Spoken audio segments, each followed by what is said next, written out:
bells, boys. We're going in. Am I hallucinating here? Just what in the hell do you think you are doing? I can't believe you. I'm not reading. I'm just looking at the picture. Welcome to the cold, hard truth on sports. Welcome, everyone, to another great week here of the Cold Hard Truth on Sports. I am your host, Matthew Long. Another great week in the bag for college football. Top teams falling again. We had some, I like these ranked out-of-conference matches that we've seen the last few years. It has been amazing to say the least. I really look forward to seeing a lot of those matchups in college football each and every week, because it adds a whole different sort of dimension and dynamic to it. Because in college football, you can kind of say that one loss, depending on the team, you might be able to get in still. Whereas it used to be one loss and you're screwed, right? Not so much anymore.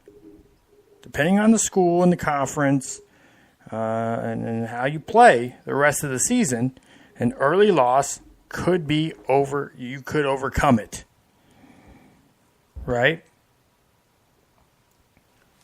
And we will see if some of these teams will be able to overcome some of these losses that we've seen this weekend.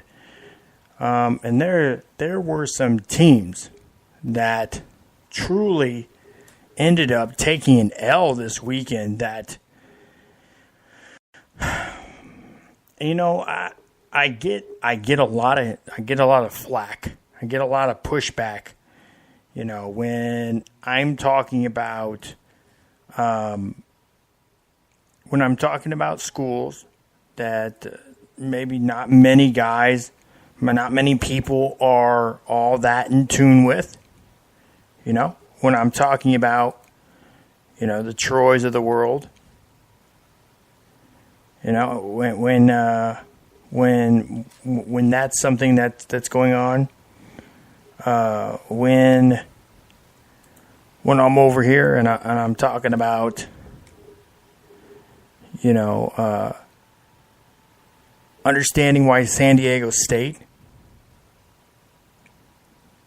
is beating teams that seem to be headed in the right direction, and I'm saying, hey, listen, you can't count these teams out. Oh, we're not Power 5.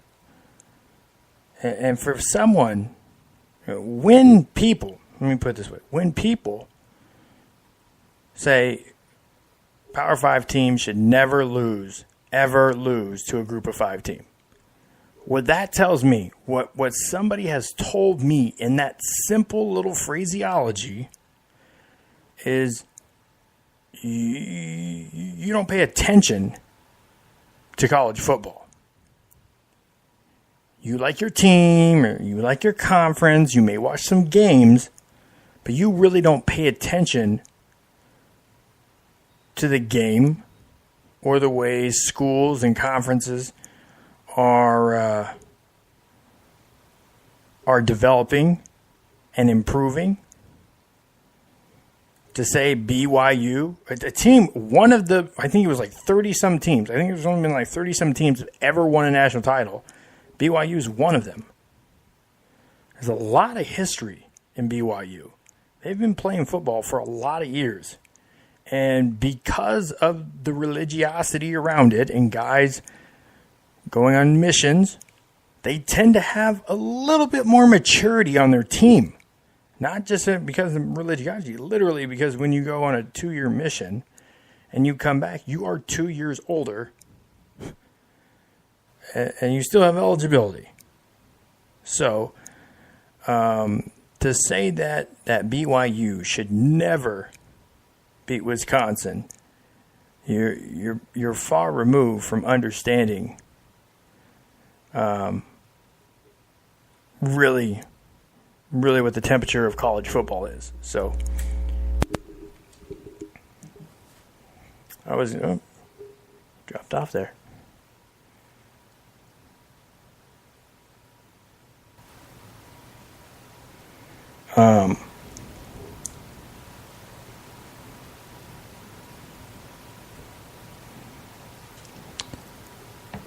Yes, BYU, they started the season off beating Arizona and Kevin Sumlin in his first game. It was a tough game. It was a close game. They win there by 5. They turn around and lose to Cal at home to Cal. Held Cal to 21 points. That's a feat. You know, they only lost by 3 points. Beat Wisconsin by 3 points.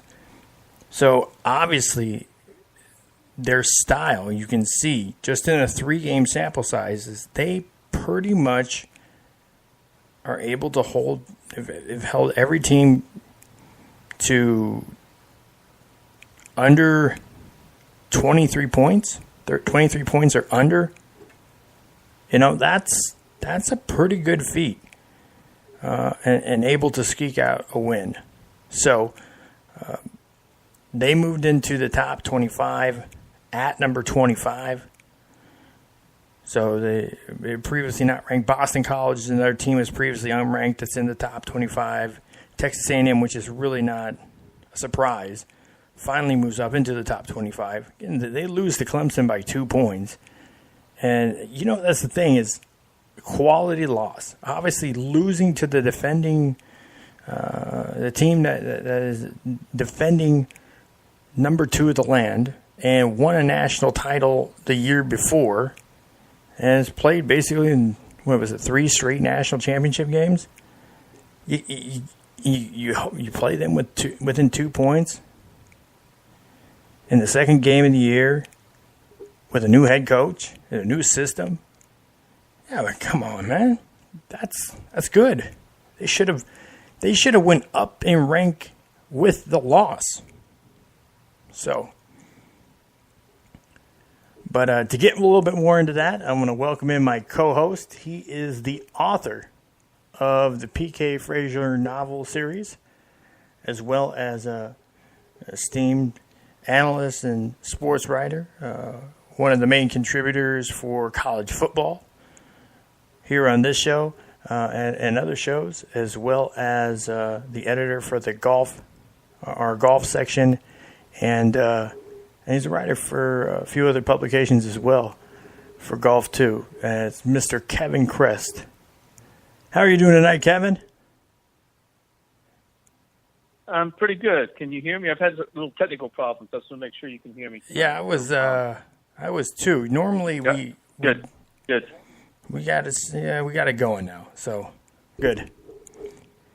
Yeah, I had a microphone issue that I pushed and disconnected me. So I'm not that technically proficient sometimes. So I pushed the wrong button anyway. But I caught the tail end. I think you were talking about or alluding to the stellar performance of the Big Ten last weekend. I believe that's what you were alluding to in some of your conversations.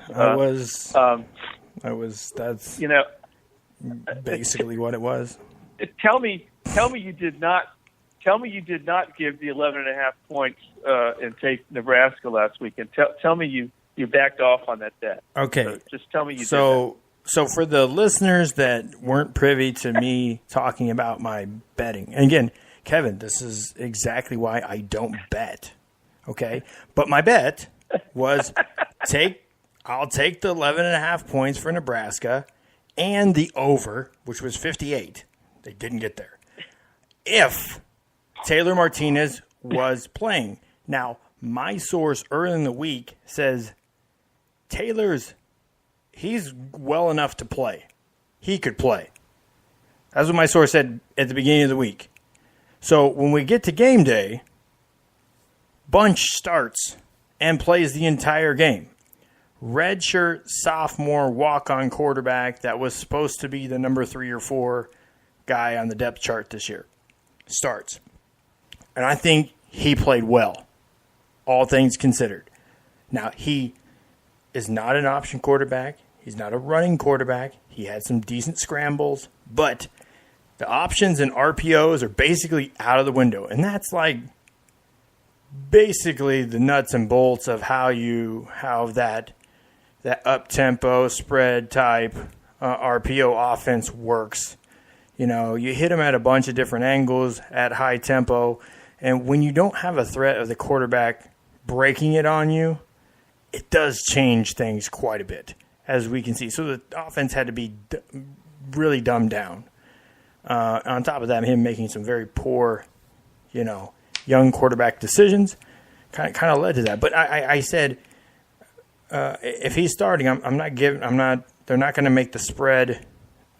I'm going to take the under, and I don't know if they win, but I'm going to say I'm going to err on the side of caution and think, the defense will come through and find out a way to win this one after losing such a close game they should have won the week before. But I was wrong, and they shot themselves in the foot 2 weeks in a row, and then they lose to Troy, a team that is a quality team. And what I was getting at the beginning of the show is if you tell me, Troy, no Power 5 team should ever lose to Troy.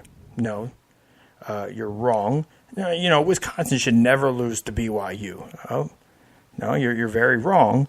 When somebody tells me what really that is, that's an indictment on them, just clearly showing that they may be a fan of their team, they may be a fan of their conference, but they really don't understand college football and where it is evolving and why we are where we are. So, to say BYU shouldn't beat Wisconsin, it's stupid, Well, I say not never, but BYU was 4-9 last year, so for them to, I think this says a lot more about Wisconsin. You never know how good these teams are until you get 3, 4, 5 weeks into the season, right? Yeah, exactly. You just don't know, right? Because you don't know who plays who or who's done well. Look at Virginia Tech over Florida State week 1. Wow, big win. They must be really good. And then Florida State lays an egg at Syracuse, so you're going, maybe Virginia Tech's just. I picked Syracuse to win that game. Florida State just stinks, right? Sorry, right? FSU fans. Right, and so if you look at this, before the season, everybody was saying, the Big Ten is really good, right? And I don't question that. At the top, but Penn State gets taken to overtime against Appalachian State, right? Yeah. Purdue gets beat. Nebraska gets beat. Kent State. Wisconsin gets now. You can't put the Wisconsin loss in the same category as some others because BYU's a Power 5 independent.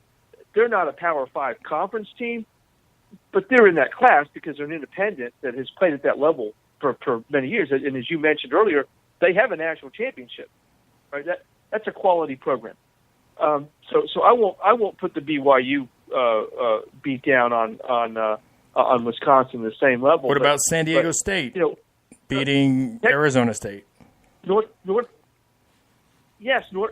Texas putting a hurting on Arkansas this week. Now North Texas is a better football team than Arkansas. That was not an upset. It wasn't. And that was not an upset. If people paid attention, North Texas played FAU for the Conference USA Championship last year. So the only team that I think it was like the only team other than a Power 5 team that had played at the beginning of the year, the only team that they had lost to during the season was FAU. And again, it came back to FAU and North Texas, and FAU they bombed on them, which was kind of expected.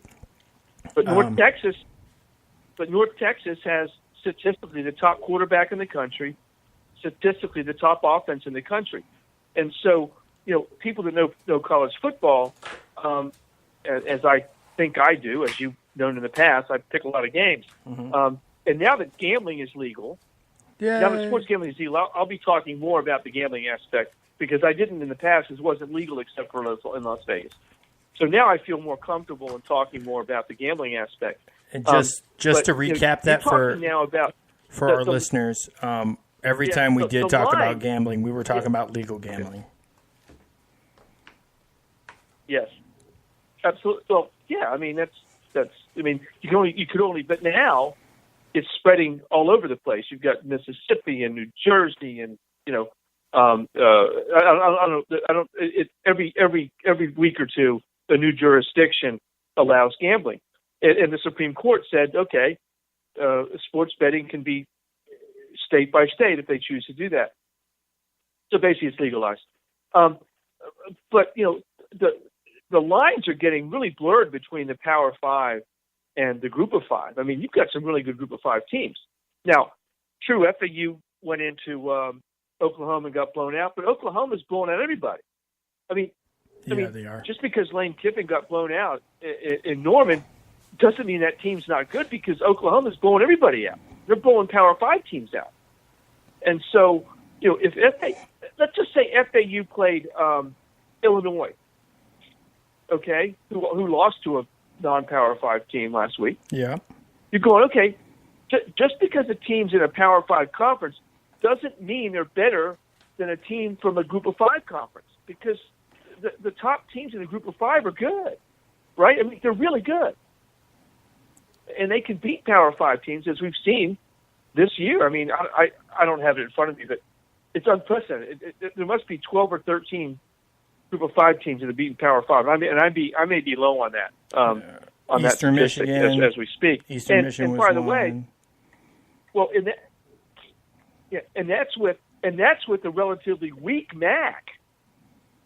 Okay, they're not that strong this year, but they've had a couple of teams, MAC teams beat Power 5 teams. So, I think the reason for it is that kids want to go play. They don't care if they're on Wisconsin, if they're third string. They want to go play for North Dakota State or, North Texas or Troy or, what I mean, UAB. They want to go play and get starting time. And so I think that at the higher levels, I mean, at the starting lineups, you've got some really good football teams that are in a Group of 5. I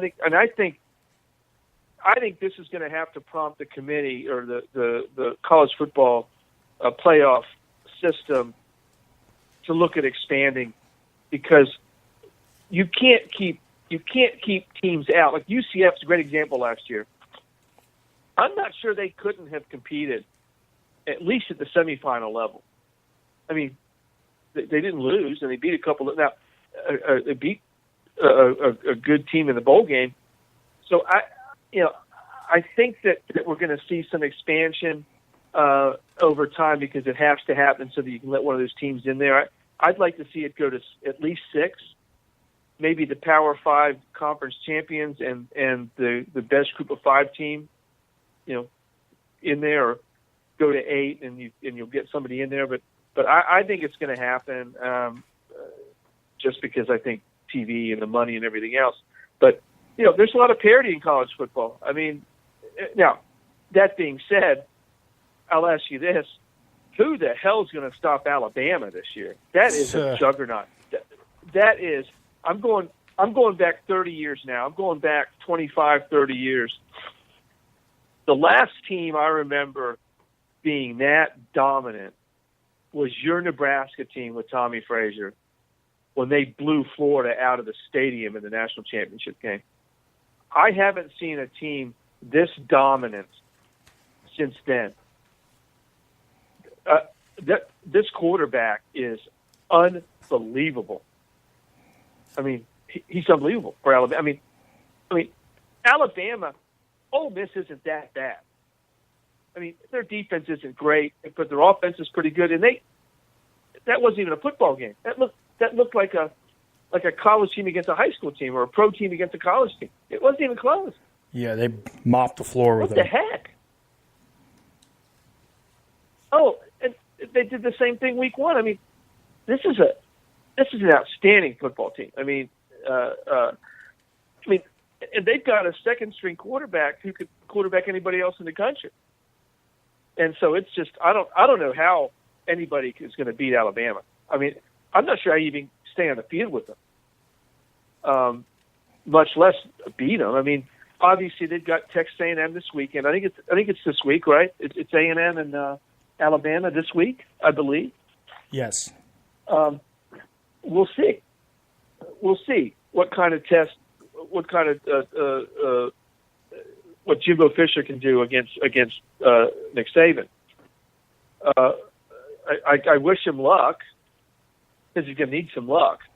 We'll see what happens, and then Alabama still has LSU, who's a surprise, a little bit of a surprise this year. They beat Miami. They've already beat Auburn last weekend on the road. We'll see how that goes. But my goodness, when I look at Alabama, I don't know how you stop that offense. I mean that's just crazy. So, I mean, I think that from what I've seen this season so far, and I'm not watching quite as much football as I have in the past. I'll take a little bit of a break, but I have seen Alabama. I've seen Clemson. Clemson didn't look great against A&M. They did beat them, but I think everybody else is playing for second. I mean, and I'm not an Alabama fan by any means, but when I look at the performance on the field, I haven't even seen a bad play from Alabama yet. I mean, much less a bad quarter or a bad half or a bad game. I mean, they've executed to perfection. I think Nick Saban got mad at a missed coverage early in the game. I don't know, but you know what I mean? It's like he's trying to find a way to motivate his guys, but they're really good. They are so solid. But we've been surprised in the past, right? I mean, who knows? But I don't see anybody else in the country except, Ohio State. Okay, Ohio State with Haskett.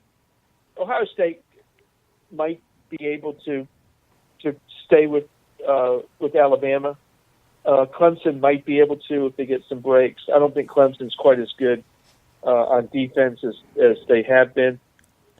But I wonder how everybody else. I wonder how effective this two quarterback system that these two quarterback. You keep saying, "Oh, Alabama's a two." No, Alabama has a one quarterback system.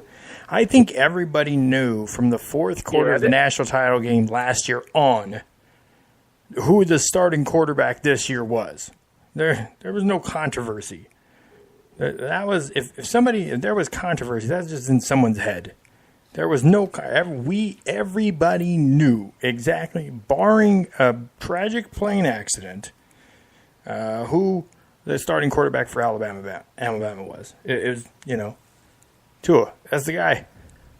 Yeah, because Saban was just trying to keep Jalen Hurts from transferring. Now he you get 4 games now. Red shirt before you declare red shirt. I'm in favor of. Saban. They can still redshirt Jalen Hurts, okay, and play Tua, and let Tua go off to wherever he's going to go, right? Because he's a redshirt sophomore, right? Tua? So he could leave after this year, and Jalen Hurts could come back. But Saban just was trying to keep Hurts from. Is he a redshirt? I thought he was a sophomore. I didn't think he was a redshirt sophomore. Is he a true sophomore? Yeah, he's a true sophomore. I'm I pretty can't. sure. I've got to look up my deal here because I as I said, I've been a little bit remiss in my due diligence, but I'll tell you. Here in a second. Yeah, Yeah, he's a sophomore. Yeah, he's a true sophomore. He's another year. So, you know, Jalen Hurts is the one that's going to have to figure out what he wants to do, right? I mean, and that's the thing. So, with that, he could redshirt and try to transfer right after the football season, and maybe not have to, because he's a graduate transfer. He could redshirt this season and still have 2 seasons left as a graduate transfer. Oh, he's already graduated from college. He's I hope he doesn't try to go to the NFL. He's not. Now he probably needs another year, and he's not a prototypical NFL quarterback. I mean, if you look at, look at what Patrick Mahomes is doing for Kansas City right now, right? After sitting, by the way, Patrick Mahomes is the big client of Lee Steinberg that we had on the show. Right? Yes. We had Lee on the show right after he had signed Patrick Mahomes, so that was kind of a big deal. And so, you look at the big arm that Patrick Mahomes has. That's what Tua has. I mean, that kid's going to be he's going to be transcendent when he gets to the pros. I mean, and so, yeah, Jalen Hurts has some decisions to make. It's just unfortunate for him that he had a guy come in behind him that's better than him. And, I mean, what are you going to do? That's just how it is, right? Just how it works. Monumentally better. Huh? Yeah. Yeah, so it's unfortunate for him, but he's a talented kid. I'm sure there'll be plenty of programs lining up to sign him if he. He could transfer. He could transfer next week. Kiffin's been trying to and play next year. Yeah, Kiffin has been trying to lure him down to Boca Raton since last season. And Kiffin knew who was coming in. I mean, Kiffin knew Tua was there, and he knew what was coming down the pipeline. Right. Yeah, he did. Yeah. And who knows where Lane Kiffin's going to be in the future? But if I'm Lane Kiffin, I'm loving life right now. I mean, I'm down in Boca Raton, Florida, making good money, winning football games. I mean, why would you go anywhere else? I mean, he's kind of stubbed his toe everywhere else. I mean, he's been in the NFL. He's been at USC. He went to Alabama. Maybe he's found his spot. I mean, I hope he has, because I kind of like the guy. I mean, I think he's a talented offensive mind, and I think he was so young, and I think he got in over his head too young, and he wasn't mature enough. And I think his stint with Nick Saban matured him, because he got to look at a guy that knows what he's doing and handles it, a mature guy. And I don't know. I don't know that I would move from Boca Raton if that's where I had a gig. I mean, it's Boca Raton. Now you're in Tampa, so he lives on the water. I love Boca Raton. It's beautiful. So he's single. Single, and in Boca Raton, making a boatload of money. What's he make, $1 million? I think more than that. What are they paying him then? It's more than that. Yeah, I think they emptied the bank for him. I think they, really came to the table for him. It was maybe like $3 million, something like that. So why not? I'd have to look it up. Really? Yeah, that's a lot. Look that up. Lane Kiffin's salary. Let's see here. Well, it's saying that. There's lots of money down there, right? It says a little over $2 million. Yeah, they extended him through 2017. So his base salary was $950,000 $950,000 base salary, which is the same as the original contract, but he got if he's receiving an at-large bowl bid, he's receiving $500,000 if the Owls make the college football playoff game. They make it to a playoff game. He gets an extra $500,000. You know, that's basically 50% of his salary, 50% bonus. If he makes it to a bowl. Yeah, he was at. Yeah, he was making 1.4 with Saban and $1 million now with. Of course, he went to a bowl game last year, so he got that kicker, didn't he? Yeah. So they're saying the average. It's 1 to 1.5. I mean, with incentives is right around $2 million. Yeah, I mean, yeah, we'll see where we'll see where he ends up, but I think he's we've talked about him before. I mean, I would like to see him stay put for a couple more years. Because I think the big knock on him is his maturity level, right? And so I'd like to see him stay put, show that he can actually be a head coach again, because he was a train wreck at USC. And isn't he the one that Pat Hayden fired on the tarmac after the Arizona State loss or something like that? I mean, that was like, man, that's just so. But boy, he ran a good offense. He ran a heck of an offense at Alabama. I mean, well, they went 2 national championships, or at least one with him. I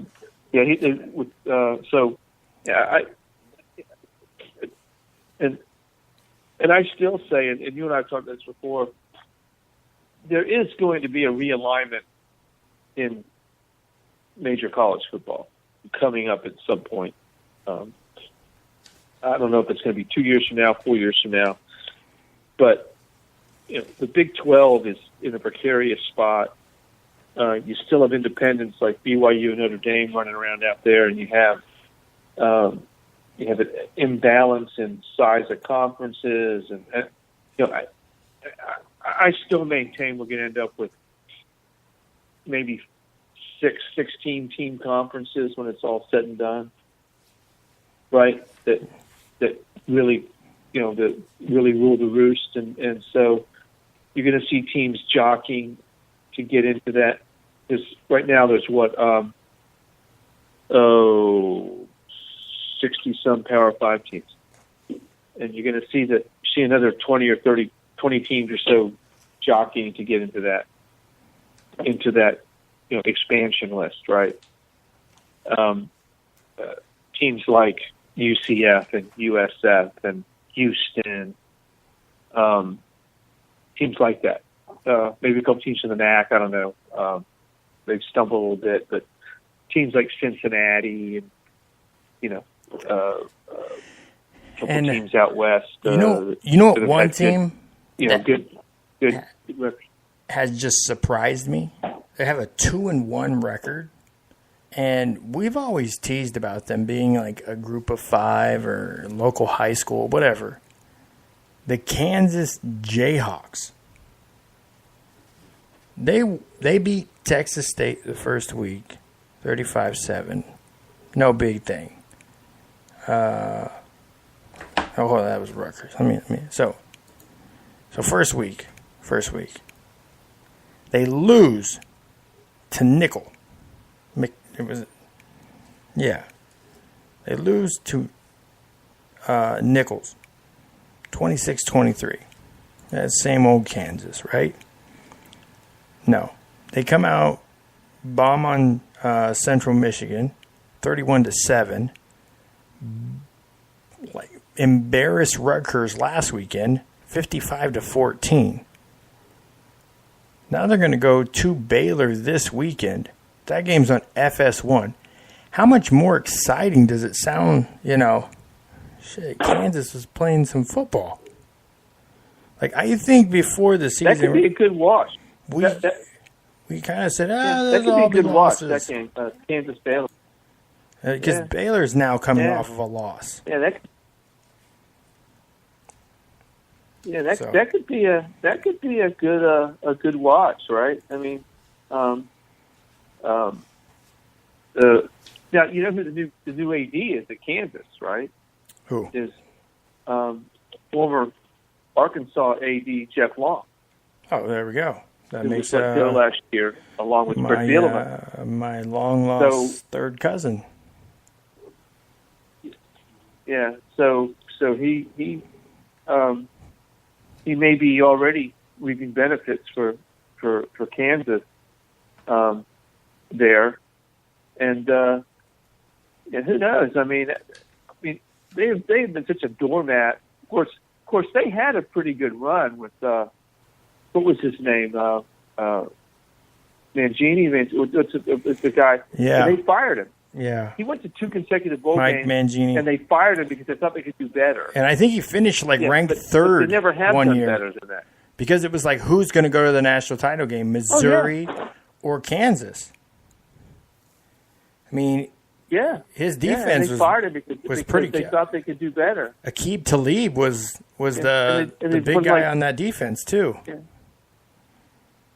Yeah, and they've won 6 games since. I mean, seriously, it's really? So how good do you think you're going to get? I mean, so this past week, that's because I want to get into the pain of the Big Ten here, real quick. So obviously, the first week, Nebraska was going to play Akron, the defending MAC champions. Okay,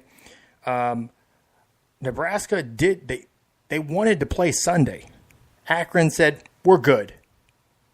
We're good. Maybe later. I don't know. We'll see." Akron made the decision to leave. They didn't want to play. Maybe it was good because Akron beat Northwestern at Northwestern this last weekend 39-34. So imagine Scott Frost 0-3 instead of 0-2. I mean, right. Maybe first. And by the way, yeah. I mean these are. And by the way, these aren't lower echelon Big Ten teams losing to non-Power 5 teams. These are teams that are on the rise. I mean, Purdue was thought to be a contender. I mean, maybe not. Maybe a third place in the West. Wisconsin's BYU and Wisconsin.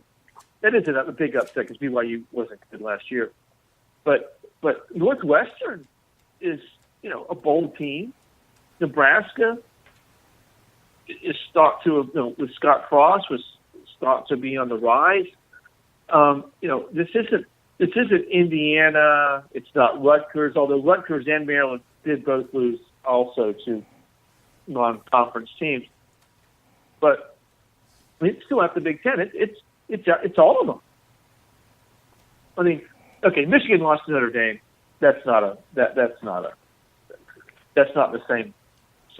Plus, it was at Notre Dame, right? That's not the same caliber of loss as Akron going to Northwestern.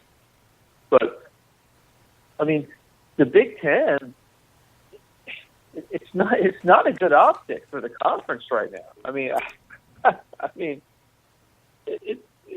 Penn State escaped with their life against Appalachian State. I mean, I think Appalachian State actually probably should have won that game. But this it goes to speak to again, as much as it sounds bad, I think there's a lot of positivity in that because it says that even though maybe they're not Power 5 teams, they're scheduling the top teams of Group of 5 schools. And they're all FBS schools because that's the rule. You can only, in the Big Ten, they only schedule FBS schools, no FCS, all FBS. That's the Big Ten conference rule. And, I mean, South Florida, they finished second I like that. in the AAC. By the way, I like Troy. By the way, Troy won the Sun Belt. And I'm a proponent. What I think that they should be doing is, I think they should play. I think every Power 5 team should get to play a preseason game, whatever you want to call it, right? And it's It's just a game, the first game of the season. You sell tickets, but it doesn't really count in the standings, and you get to play. You get to play an FCS school. After that, you got to play FCS schools because if you look at the imbalance. This is what I'm talking about, and we've got to make some changes. Is how does a committee? You've got the Big 12 who plays a round robin schedule. They play everyone in their conference. 9 conference games, 3 non-conference games. The Pac-12 plays 9 conference games, 3 non-conference games. The Big 10 plays 9 conference games, 3 non-conference games, none of which can be against an FCS school, right? If I'm not mistaken. Yeah. The ACC plays 8 conference games. They can play anybody they want in the other 4. The SEC, 8 conference games. They can play. And SEC teams, they play Division II teams. Arkansas opened against Eastern Illinois. I mean, these are sometimes they play Division II schools, not even FCS schools. And so, I know that the SEC has this kind of this superiority complex where the conference is so tough that we have to play these high school teams. No, you don't. I could make the case if you played 9 conference games. So we play 8 conference games. The Pac-12, Big 12, and Big 10 all play 9 conference games. They're playing big boy schedules. The first weekend in November, the entire SEC takes the week off and plays a bunch of high school teams. And then the second to last week too. Well, it depends. Sometimes the second to last, or it depends on how the schedules work out. They either take they one of those weeks. They get the schedule works out that way. It's like what. Don't tell me that your conference is so hard that you have to play a high school team. I mean, come on. And this year, the SEC, Arkansas is abysmal. Ole Miss just got knocked out. Just got drilled by Alabama. You don't have. I mean, we're going to see what A&M looks like this weekend, but I don't know if it'll be pretty or not. It's going to be hard to tell because Alabama is so good. Kentucky just beat Florida. I picked that game. And so and of course I'm in SEC territory. I mean I'm living here in Arkansas, but I'm also an ACC fan. They got to get to 9 conference games. We got to even the playing field here, because Clemson gets to the playoffs. Sure, you go 8-0 in the ACC. Only played 8 games. What if that 9th game is against somebody that could beat you? Yeah. I mean, Virginia Tech this year doesn't play Clemson, doesn't play Louisville. I mean, they've got 8 games. And evidently doesn't play East Carolina either. Right. Well, that was probably good for East Carolina that they didn't have to play. But yeah, I mean, you lose that game.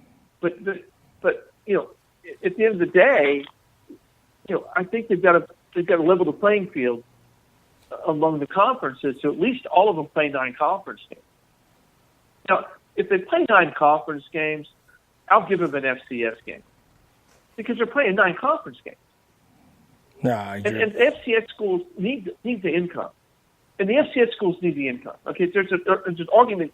There's an argument both ways here. Okay, on this is that for the good of college football and the FCS programs, I mean, they're getting $500,000 to $1 million to play these games, and it's the lifeblood of their programs.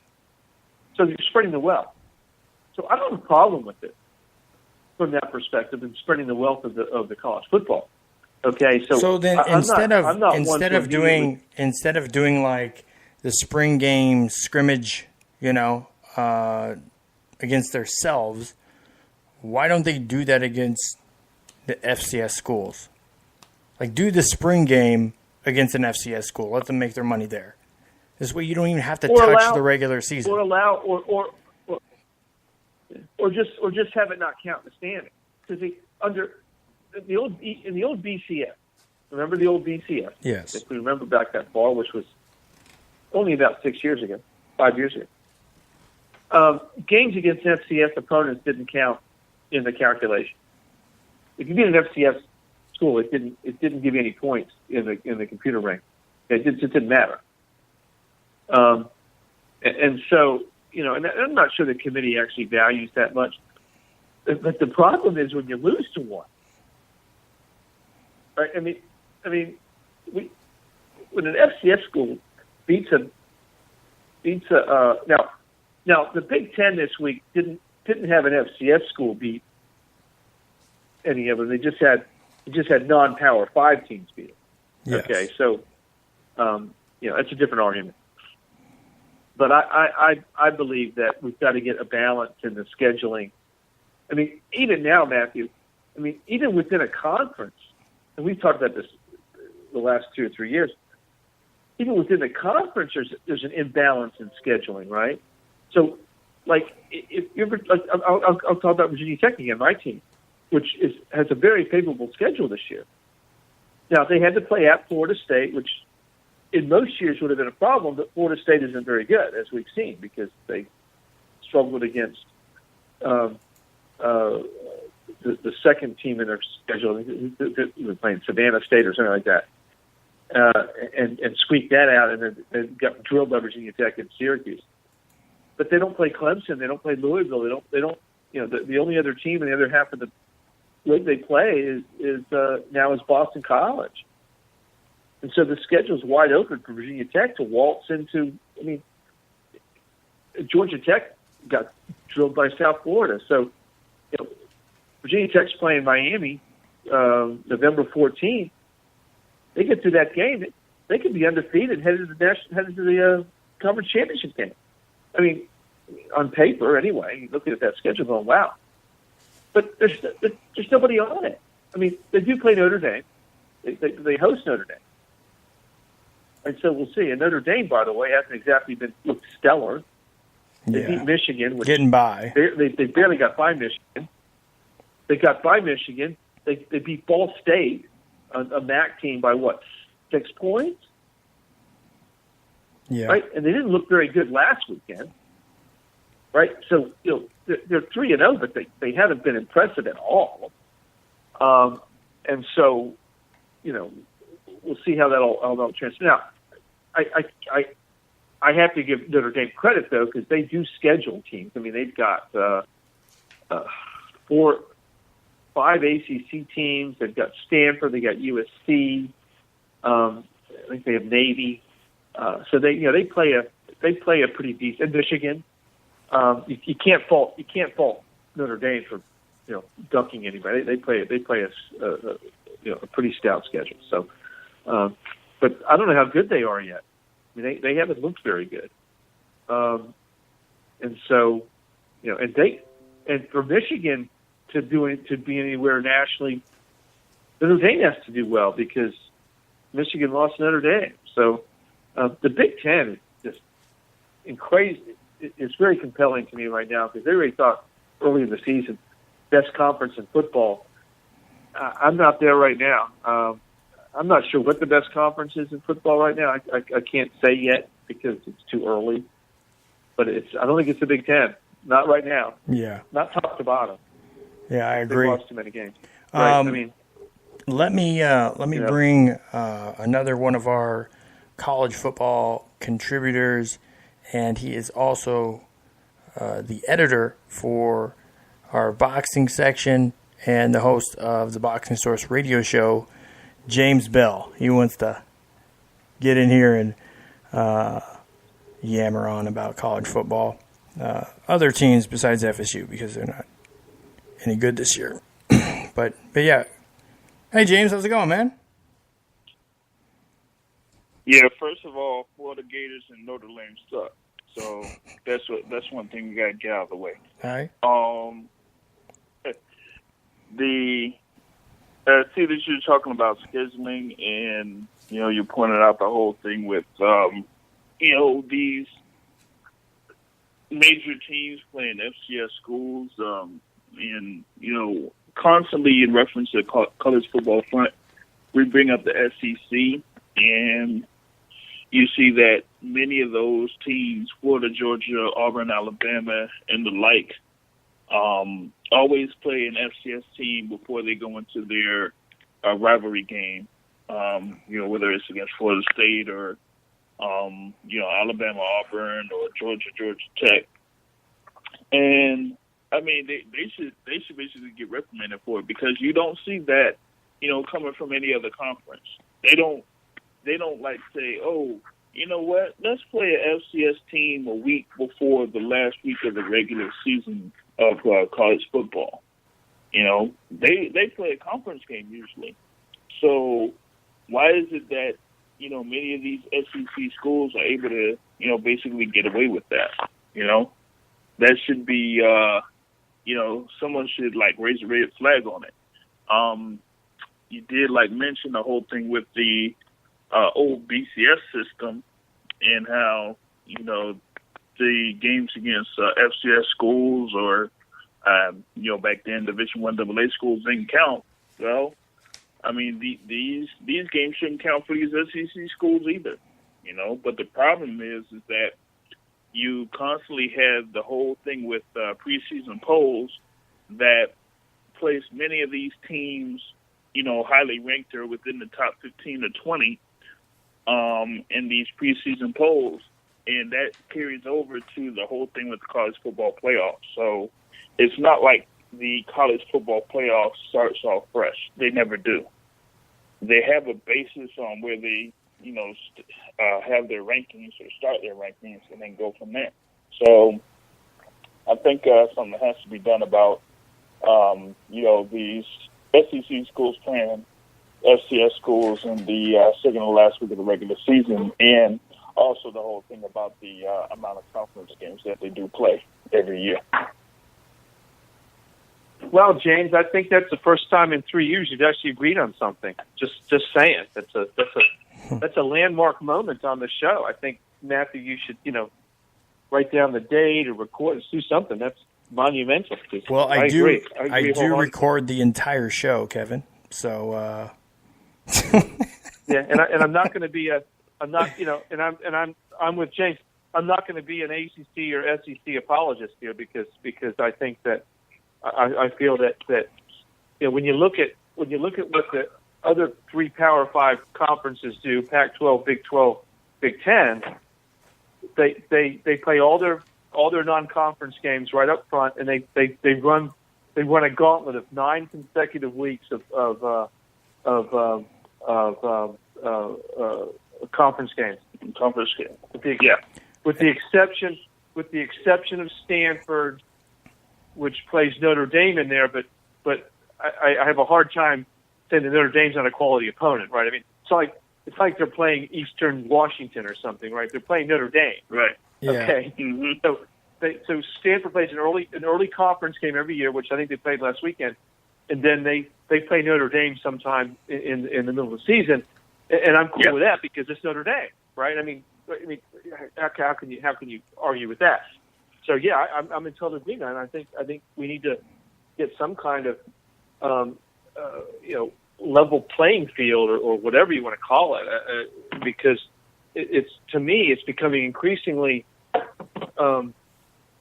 uneven because I mean, why is Alabama playing Samford or something like that, late in the season when these other teams are having to play quality opponents and getting their brain speed? I mean, it's a physical part of it, right? Because they get a week off. They get a week off. Exactly. Right? They get a second bye week, and that's not fair. They shouldn't get that. And so I totally agree with you. I think that's where somebody needs to step in and go. There's a reason maybe why the SEC's winning all these national championships. They're getting a scheduling advantage. Yeah, I think they get it on 2 fronts. With Alabama, of course, they've been the ones that have appeared in just about every single college football playoff, and when they face teams like this year they playing, the Citadel before they play Auburn. Last year they played Mercer. The year before that they played Chattanooga. And, skip the year. And the year before that they played Charleston Southern. So, I mean, my thing is like, why is it that they're able to do something like that when you have, like, teams in the Big 12 like Oklahoma or West Virginia that, have their schedules, mainly back-ended, where they play at least, 2 or 3 ranked teams in their conference, at the end of the season that doesn't include their conference championship game. So they play 9 in a row. And then you got teams like, let's say, a group of 5 teams like Akron out of the MAC. They started their season off with Nebraska. They didn't play them. The third game of the season's against Northwestern, who's actually picked by most people to finish around 3rd or 4th in the West of the Big Ten. And then Iowa State, who finished 2nd last year, 2nd or 3rd in the Big 12, and again, it's picked to finish towards the upper end of the Big 12 this year. But then you have Power 5 schools that are trying to, I like Atlanta A&T, but I like the marching band, really. I mean, why are we now? Here's an example from last season, right? So in one of the college football playoff games, you had Oklahoma against Georgia, right? Well, last year Oklahoma played Oklahoma State, TCU, Kansas, West Virginia, and TCU again, with TCU being, within the top 15 in, both of those occasions, while you had, Georgia, who played Georgia Tech. Who did they play before Georgia Tech? They played Kentucky. Well, at least, this time around, they didn't play a FCS school. They played Kentucky, Auburn, and South Carolina. But usually they, end up playing one of those FCS schools before going up against Georgia Tech. But last year it didn't happen. So that was like a rare occasion. But, even with that, Kentucky then kind of wasn't, still at the level where they're trying to get to right now. So,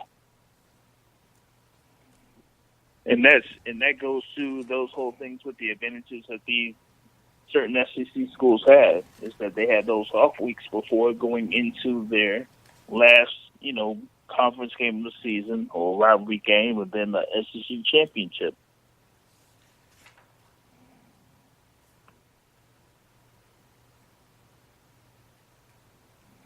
Yeah, it's now there are, however, some of these SEC teams that play some pretty good rivalry games every year, right? So you have, for instance, you have Florida State play, Georgia Tech, Georgia play, and those are quality opponents.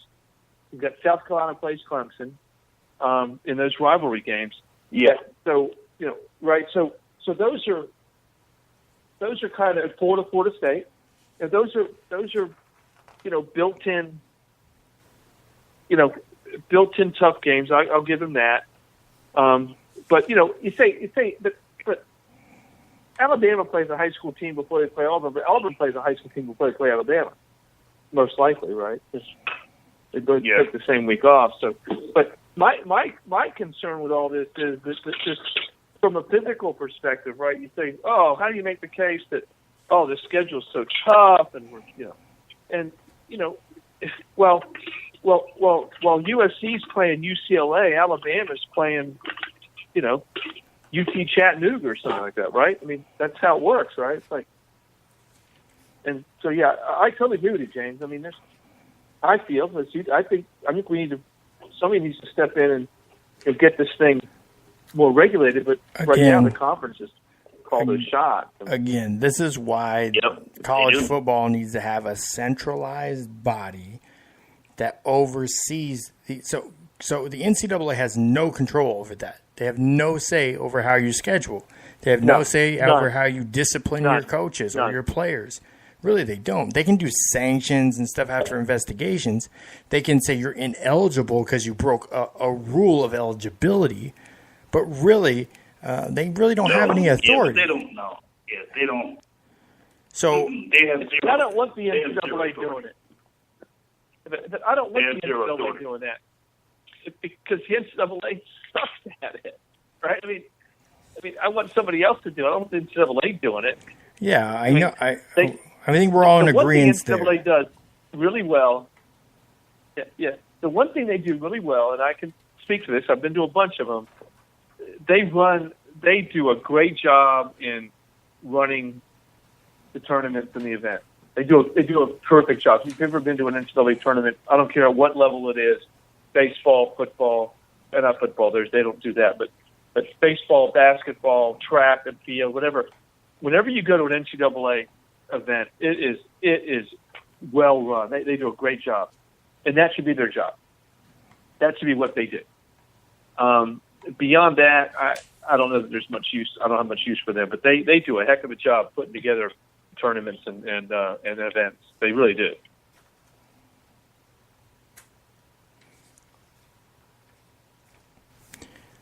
So right now, out of the teams this weekend that took a fall, Auburn, Wisconsin, there's a few others, ranked teams that took a fall this weekend.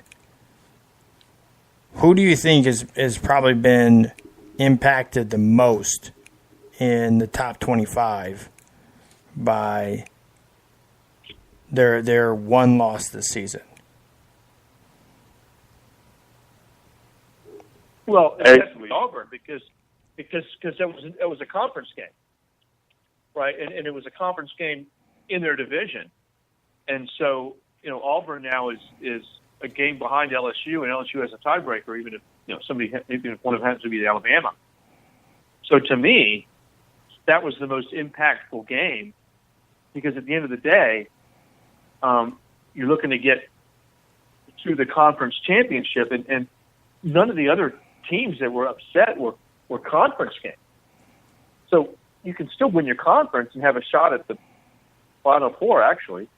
But Auburn's the one that was impacted most, I think, just because the fact that they lost to a division opponent, and it puts them behind in the standings.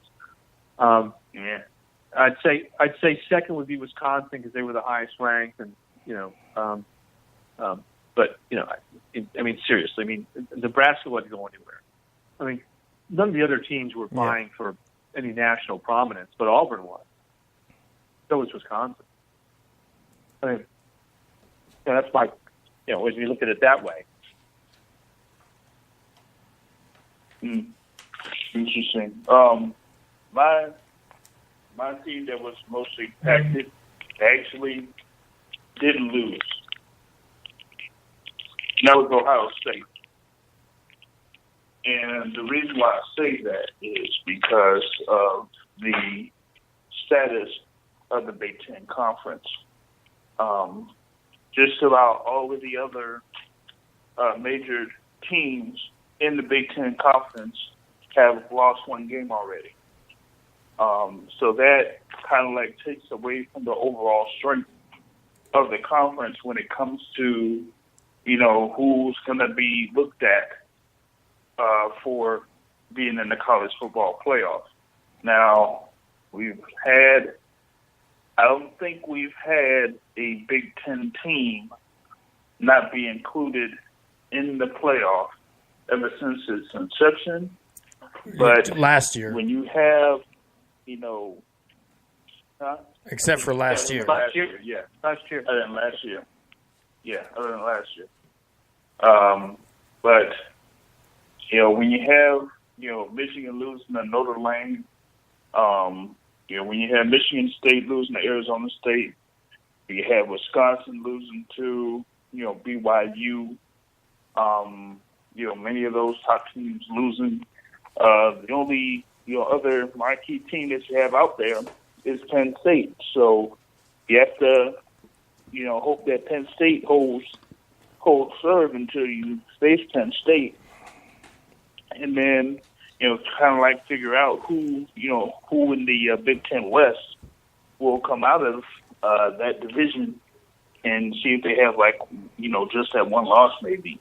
But other than that, you really don't see much of a challenge for Ohio State so far. So I think that's going to be a mark of concern for the Buckeyes from the rest of this season. So as far as the conference goes, only Rutgers and Purdue have Big Ten losses so far. The majority of the Big Ten play starts this week. Like Nebraska heads to Ann Arbor, to the Big House. And again, the reason Adrian Martinez didn't play last week, which he could have, they held him out to make sure it didn't get worsened so he could be available during the Michigan game, because he's suited up. He was the backup in case Bunch got hurt. So, again, he could have played, and they decided to hold him out. He was dressed on the sideline, but they're holding out because he will start against Michigan. Again, they haven't officially made that out yet, but obviously they want to make sure that Harbaugh is preparing for both quarterbacks. So obviously there's but James has a good point. Yeah. But James has a really good point in that the Big Ten has no margin for error now, because they don't. The only schools from the Big Ten that could even hope to get in the college playoffs now are Penn State and Ohio State, and they play each other. They're in the same half of the conference. Not necessarily. So, Iowa State right? is State is undefeated. Well, Minnesota's undefeated. Iowa State's in the Big 12. On. You mean Iowa? Iowa State's in the Big 12. You mean Iowa? I meant Iowa. And Yeah, Iowa doesn't have that tough of a but, schedule because they play. They have Wisconsin at home. Okay. Come on. Yeah, if I was talking to somebody other than a Big Ten person, I think my point would be valid. But you're gonna pick at it. But my point, I'm just saying. James's point was. So we're gonna Michigan State. You want to count out the team that has of the top. Listen. Preseason. The top 6 teams in the Big Ten were Ohio State, Michigan State, Penn State, Wisconsin. Okay. And I guess you could throw Iowa in there, maybe. Four of those 6 have lost. Okay, or at least half of them have lost. So the margin for error, because they all play each other now, and so you've got teams like Wisconsin and Michigan State that have already lost to non-conference opponents. So, even if they emerge as the conference champion, you've got a problem with the Big Ten, because they're going to go, you lost to Arizona State, or you lost to BYU. I mean, and you're going to put that up against another conference champion. So, no, my point, Matthew, is, I get it. Minnesota could run the table. No. Iowa could run the table. Well, the thing is, Iowa's a lot more likely. Right. I mean, we They're take this Iowa team that 2 years ago, they beat number 3 Michigan to knock out their national title hopes. They beat Ohio State. They didn't just beat Ohio State last year. They beat Ohio State 55-24 to kill their national title hopes. So, again, it was, and so that's you're making my point for me. Is that the margin's pretty thin, because I agree. Ohio State could lose to another Iowa, right? Yeah. And all it's going to take is for somebody to beat Ohio State or Penn State, and the Big Ten's left out again. Yep. Yeah, because here's the problem, and it still goes back to the whole thing with the preseason poll. You could have a team like a Iowa or like a Minnesota that could probably, while it's unprobable, they could run the table. But you think that they're going to be up there as far as like being a representative in the college football playoff? No. because, well, business. You're not going to, cater to an Iowa in comparison to, one-loss SEC team. I mean, shoot, last year, even with, having two SEC teams in the playoffs, you would have had that SEC team with 2 losses in the playoffs. All they had to do was just beat Georgia in the SEC championship game, and Auburn would have been part of the playoff. So the whole thing is that you're going to have to already be within the top, I would say, 15 right now, and then have a schedule where you at least play 1 or maybe 2 teams that are ranked above you in order to have a shot at the college football playoff. And I doubt that in Iowa or Minnesota right now can basically do that.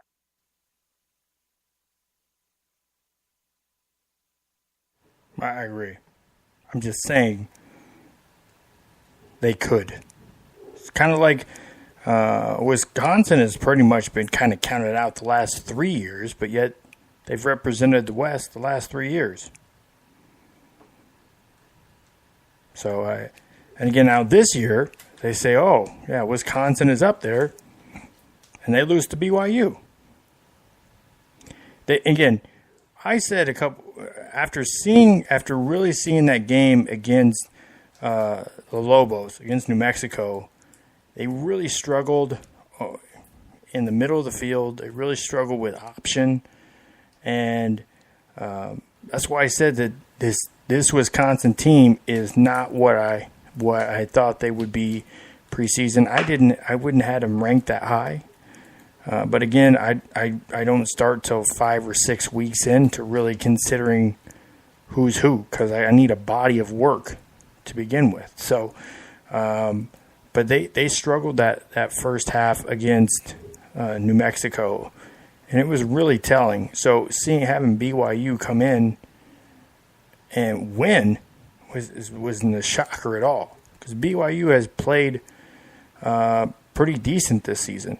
So, again, they beat Arizona. They played Cal close, within 3 points. Again, Cal is undefeated.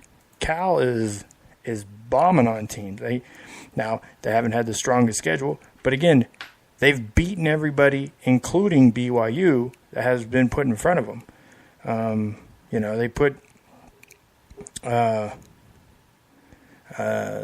put Oregon up on the slate this week. So we'll see, does Oregon stand up to the test?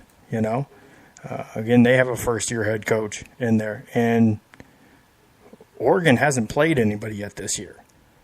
So this will be their first real test of the season, because they played. They never do. Bowling they never Green, do. Yeah. Oregon never does. Who is this? PRST, Puerto Rico State? No, Portland State Vikings. Portland State's a thing. And Portland State's a division. This guy said Puerto Rico State. It said PRST, PR. That's PR is Puerto Rico. I'm just saying that would be even worse. There's the little leagues around there that people play in, but outside of like the military school they have there, I really don't see any American football being played in Puerto Rico. There might have been. I'd never seen it in a year that I lived there, being all over the island. So, but at high school level, it's really tough to find lots of things, because they don't play traditional school. Everything's like AAU or club, It's a outside of school activity. So you usually have to have a little bit more money to do that sort of stuff. And obviously it's not necessarily a luxury there that people are able to afford. So most kids that are actually by the age of like 13, 15, if they've shown that they are proficient enough in the sport, their parents move them to the States, and then they play high school finish middle school, and they play high school here. That's usually what happens.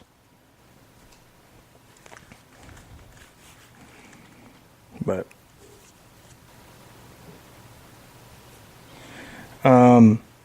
so let's go ahead and let's take a preview. We're look into next week, into week 4. What some of the marquee games, just like right off the bat on Friday, we'll be looking at FAU and UCF. Now, in the grand scheme of things of where they have UCF should win this game handily. It should. But again, first-year head coach at UCF, doing pretty good right now. And FAU, Lane Kiffin, the only team that has shown that over the last couple of years that they could do it was, these Power 5 schools. Oklahoma ran them, beat them, and I think Wisconsin. Wasn't it Wisconsin the year before? His first year? Wisconsin that beat FAU? I'd have to pull it up. Wisconsin Navy. Those were the two teams that they lost to. They lost to Buffalo as well. And by the way, Buffalo is undefeated this season out of the MAC. So a couple of MAC schools. Back attack. Yep. So that's probably the first game right off the bat. It's going to be a fun to watch game because you have the component of a ranked team in UCF and a team that in FAU that a lot of people have eyeballs on. So there's over 1,000 tickets available for that game, as low as $23 if you want to head to Orlando and watch that game. Actually, a game I think is going to be a pretty good game. It's in Missouri. Is Georgia and Missouri.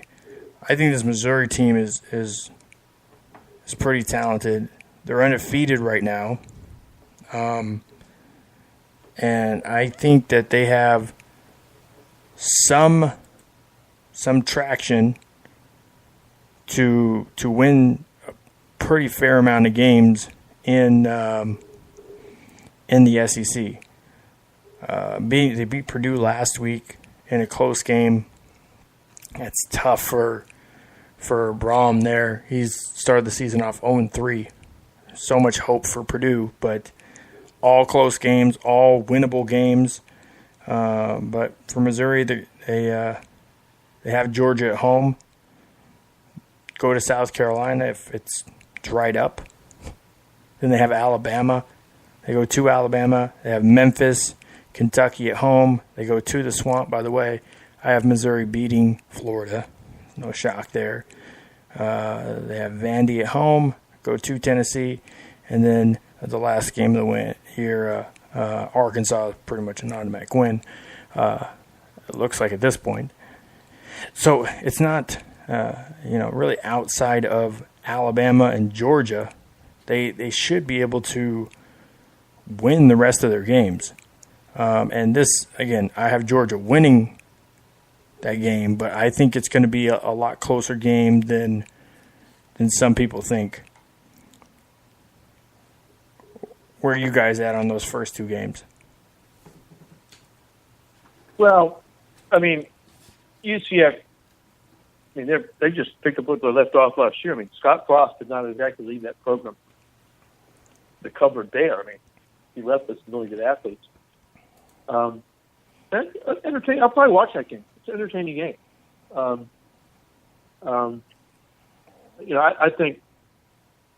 I think that Oklahoma, and I was going to say this a few minutes ago, of the teams I've seen, I've been most impressed with Alabama and Oklahoma. So if you've lost to one of those teams, I don't think it's much of a disgrace, especially going on the road. Yeah. Like Lane Kiffin picked his team up there. So I'm interested to see how they play against an opponent that's more closely matched. And I still think UCF's a better team than they were last year. But I'd like to see how they play against a team that's not so physically dominating as Oklahoma. Because if you've seen Oklahoma play, they're not where Alabama is right now, but they're really good.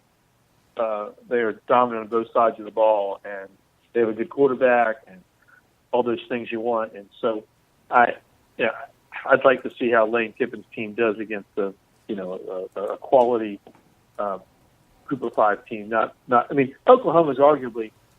I mean, I would rank them second right now, although they're not ranked second. I think Clemson's still second, but I have not been that impressed with Clemson's offense.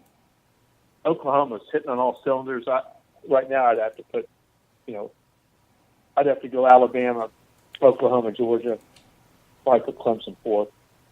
But Oklahoma's. So I'm not sure Lane Kiffin has a lot to be embarrassed about getting blown out at Norman. Not with the quality of that Oklahoma. I mean, Oklahoma, they should have beaten Georgia. They had them down. I mean, they had them on the ropes, and let them off the hook in the second half of that semifinal last year. So it's a good team. And I know Baker Mayfield left, but their quarterback, the guy they replaced him with, is really good. So it's interesting. So, and the second game you mentioned was which you mentioned on Saturday. The second game I mentioned. What was the second game? Was Georgia and Missouri. Georgia at Missouri. Georgia, Missouri. Well, Missouri's got a outstanding quarterback, and so they're going to be in games. But I don't think their defense is as good as it was a year ago. They gave up 37 to Purdue. So, could they pull the upset? Yeah, I think Georgia's probably number 5 on my list. Yeah, they're good. I think they're going to. They should win that game. But Missouri could. I mean, Locke's a really good quarterback, and maybe he can pull something out. But I still think Georgia's tough. Now, Missouri gave Georgia all they could handle last year, right? I mean, that was a close game last year. And so I think that could be a good football game. I just think that Georgia should take care of business. But you know what? This might be one of those seasons when nothing happens that you think is going to happen because there's already been so much. Well, there's been a lot of topsy-turvy stuff in the middle of the pack, but not at the top. I mean, other than Appalachian State giving Penn State a good scare. You haven't seen it. I mean, LSU beating Auburn, that's hardly a stunner. I mean, LSU beat Miami. Drilled Miami in the first game. I mean, Miami was ranked, 7? And LSU's really good. Miami is overrated. Really good. Well, and I agree with that. I mean, I won't argue with that. But LSU still put a hurting on them. And then they come back out and beat Auburn. I mean, LSU's a really good football team. So, that other than LSU beating Auburn, which I don't know, those teams are probably pretty even. There hasn't been anything that's knocked one of the top teams off the pedestal. Because I thought Wisconsin was overrated. I didn't think they were the number 5 team in the country. And so, we'll see what happens the next. I mean, we got to get the conference play. I mean, we've barely gotten in there. There's been a few conference games. I mean, Virginia Tech played Florida State, and Auburn played LSU. There's been a couple. Stanford played a conference game, Arizona or something like that. But you haven't really had the full conference schedule. So Syracuse beat Florida State. It's looking like Florida State's not going to be anything. So Willie Taggart, I'm not sure they're going to buy him out right now, but he better get it going down there. But see how conference play goes, right? I mean, Kentucky beat Florida the first time in 32 years. Yeah, first time since 1987. 31 right? years. First time since Steve Spurrier's first game as coach at Florida, he lost to Kentucky, and they haven't lost to him since. So that was kind of a little bit of a stunner. So to see Florida, I mean, Who knows? Mark Stoops, I mean, we got Dan Mullen. Kentucky's really good. We don't know yet, right? That's the fun thing about it, is we're so early, we don't know if Florida could run the table the rest of the way and Kentucky could be the best thing since sliced bread. We don't know. Now, I don't think that, but you don't know. I mean, we've had surprise teams make runs before. You know, you go, oh my gosh. Northwestern last year, right? And Duke they had a nice run. Duke a couple years ago did, and it looks like they're doing that again this year. They are. They've got my Hokies in a couple weeks. That's going to be an interesting game. So yeah, I mean, you've got some teams. I mean, and Duke has. Duke under their current head coach has won an ACC championship. So, it's not crazy. But we'll have to see. I mean, Texas, a little resurgence, beat the snot out of USC last weekend. Yeah. I mean, can Texas make a Big 12 run? Herman right? I mean, saved his job. Knows? I think that it's pretty safe to say that. Yeah, I mean, yeah. And they haven't played a conference game yet. And now, SC fans are wishing. What, 2 weeks away? When does Texas play Oklahoma? 2-3 weeks away. It's in October, mid-October, early mid-October. So we'll get. Yeah, but they're playing TCU next. Yeah, that's a whale of a game, and TCU after having to play Ohio State. So TCU looked pretty good. I mean, they had that game. It looked like they were going to give it a good shot, and then 4 minutes of the third quarter, it just all turned around. It was crazy. It was like, it was 28, 23, or I forget what the score was. TCU, and then Ohio State just bombarded them in 4 or 5 minutes, and it was over. And so TCU's good. I mean, that should be a good game. So we'll see how this all works out. As I said earlier, I only see a couple potentially dominant teams. I guess I'll say 3. Alabama, Oklahoma, and Ohio State could be dominant, but you know what? Ohio State has this potential to stub their toe. I mean, they've got a lot of going on there in that program right now, and they still have Michigan State, Michigan, Penn State, and I'm not sure if Ohio State plays Wisconsin or not. 90 seconds. I don't think Wisconsin has a daunting schedule on the other half of the league, but we'll see. I mean, they've got a really good quarterback. Haskins is a legitimate Heisman Trophy candidate, and so I'll put those 3 teams out there that right now, with what they've done, can be dominant. Stanford, 60 seconds. I never put them up there because even with Bryce Love, their offense hasn't been great. In fact, Bryce Love didn't even play last week. So, we'll see. I mean, right now, though, you better bring it if you're going to beat Alabama. I mean, that's guys. It's this year. It's almost going to be hopeless, nearly hopeless, if Tua Tagovailoa keeps going where he's going.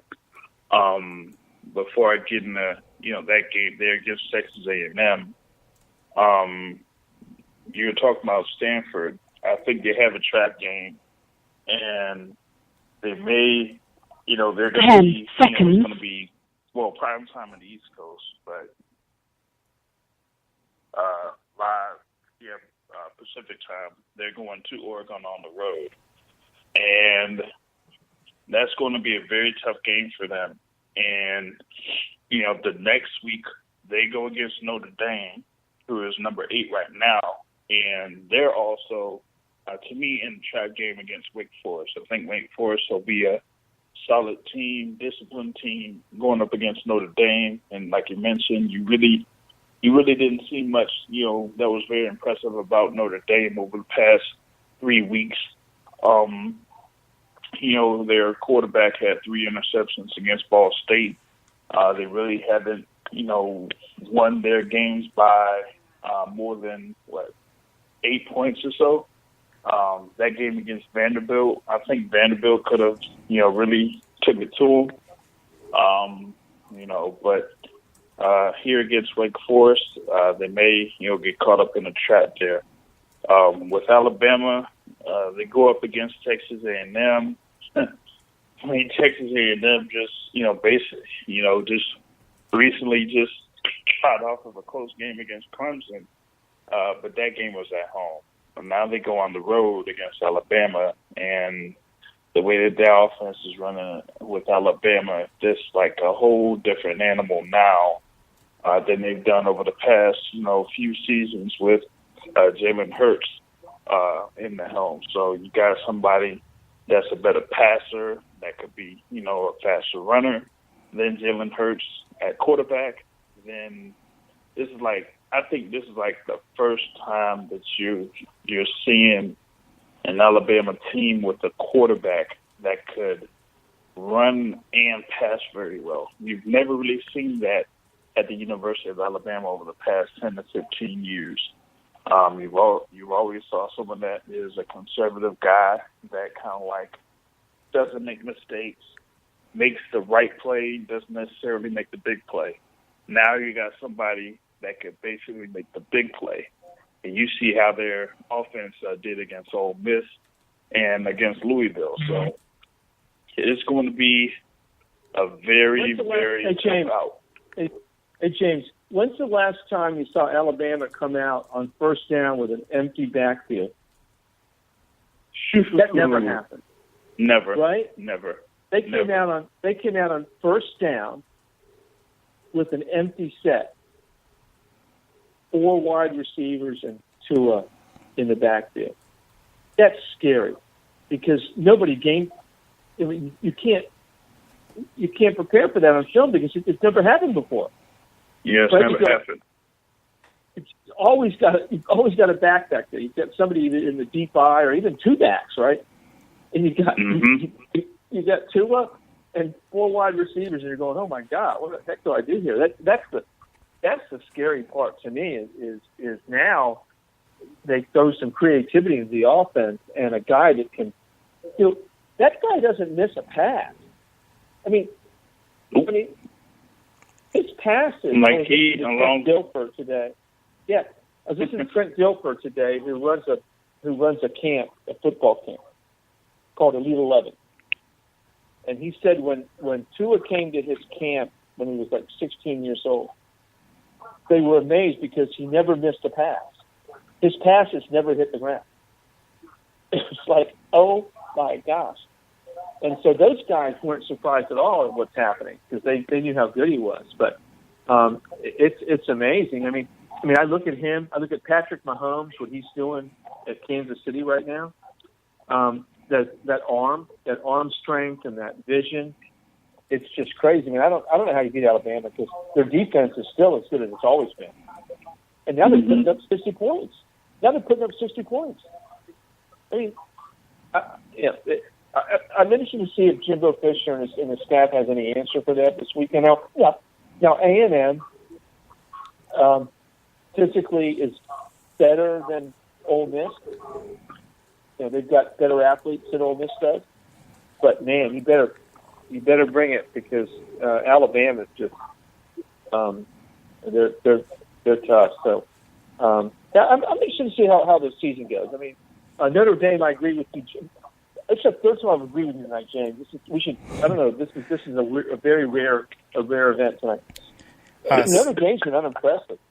I mean, come on. Michigan played a horrible game and only lost by 7. I mean, Michigan was inept. Ball State by 8 and Vanderbilt by 5 points at home. I mean, come on. I mean, this team better start playing well because Wake Forest has a good offense. I mean, physically, of course, they're not as daunting. Then they've got Stanford. Then they've got Virginia Tech. I mean, these guys, Notre Dame better strap it on.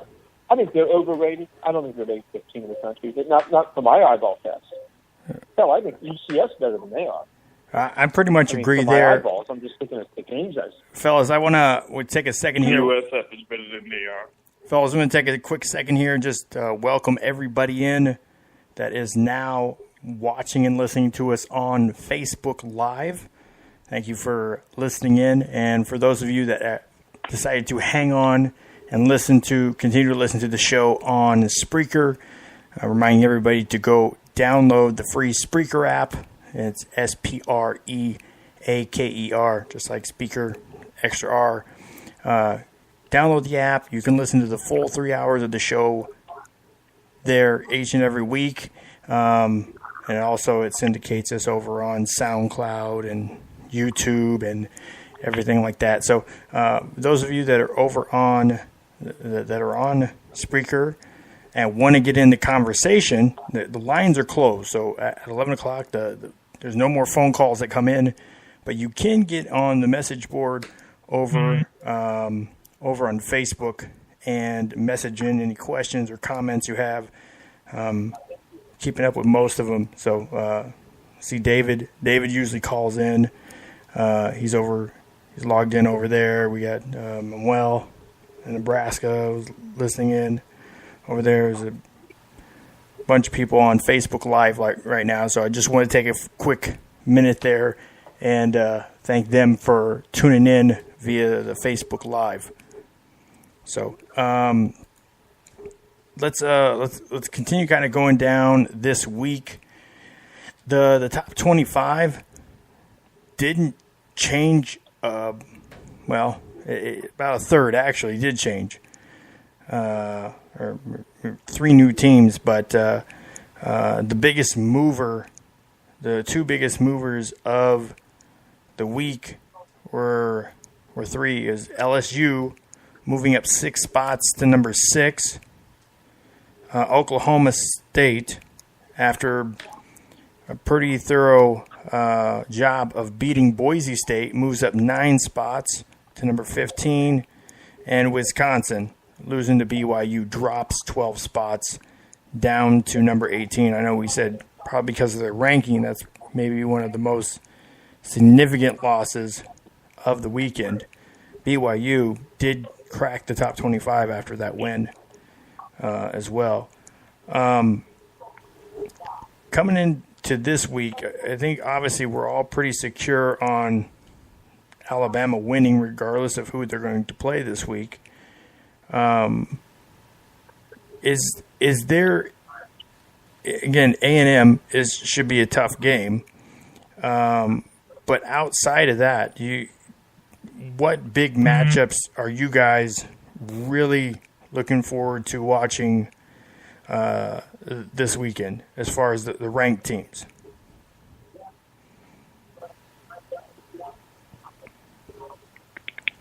TCU, like you said, plays Texas in Austin, coming off of a loss, and Texas off of a big win. Pretty interesting game.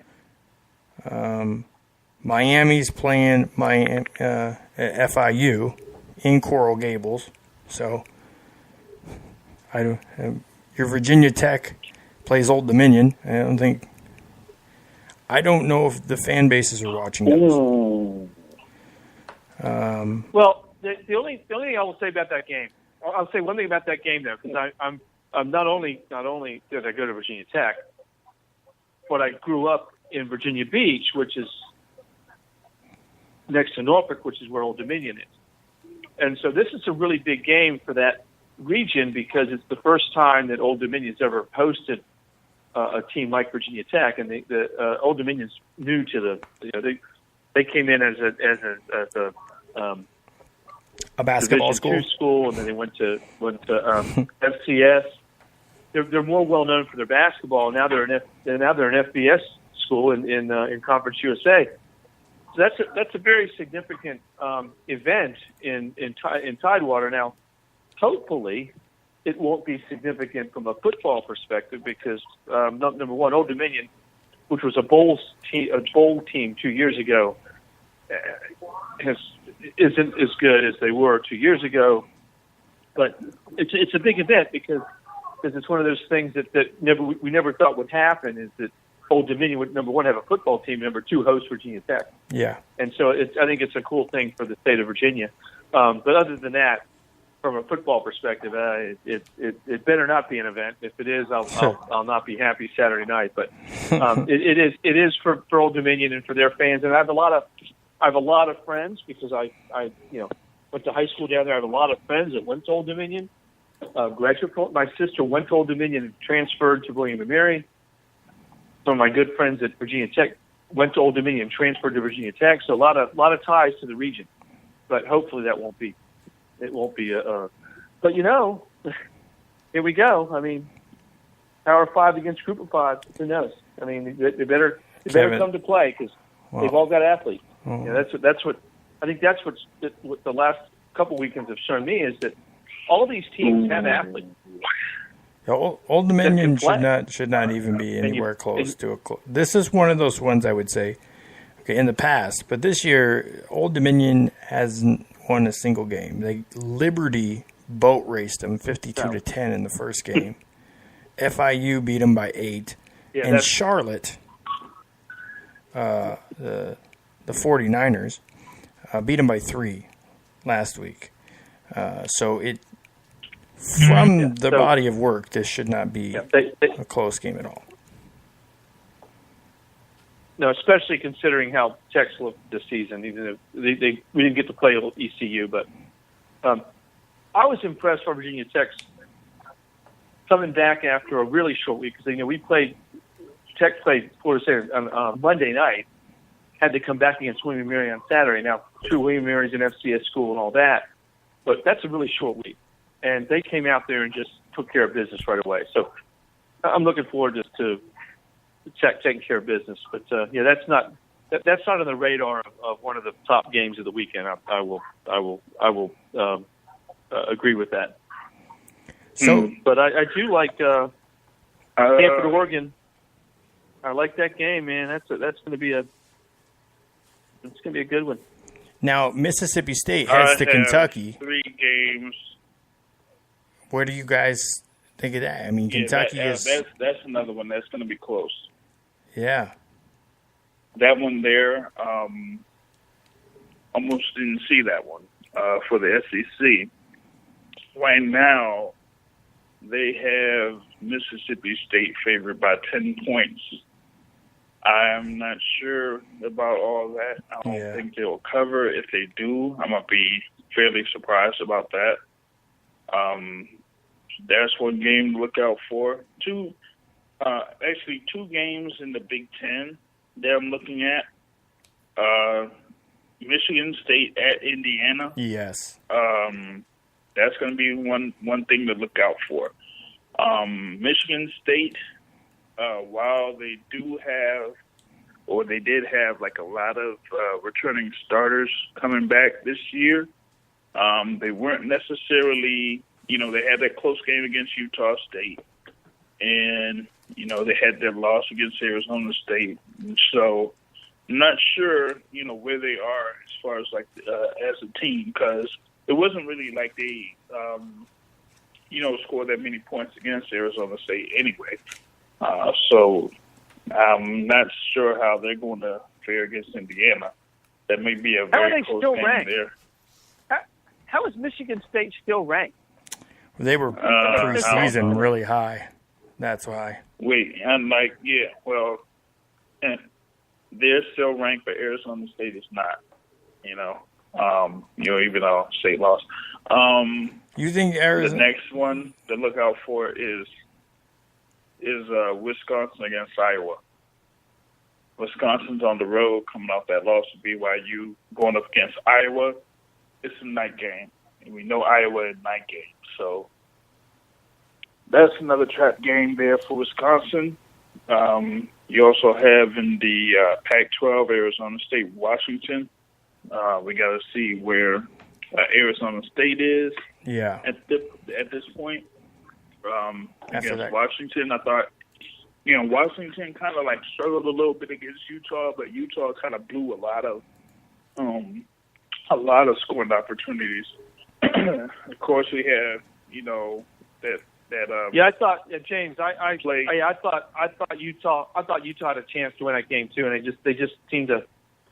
Every time they had a shot, it seemed like they just did. Yeah, they mess up Yeah, I mean, you had that defensive lineman that basically had the Leon Lett type of play after the interception, and they still couldn't score within 5 or 10 yards, and that kind of like was the story of the game for that.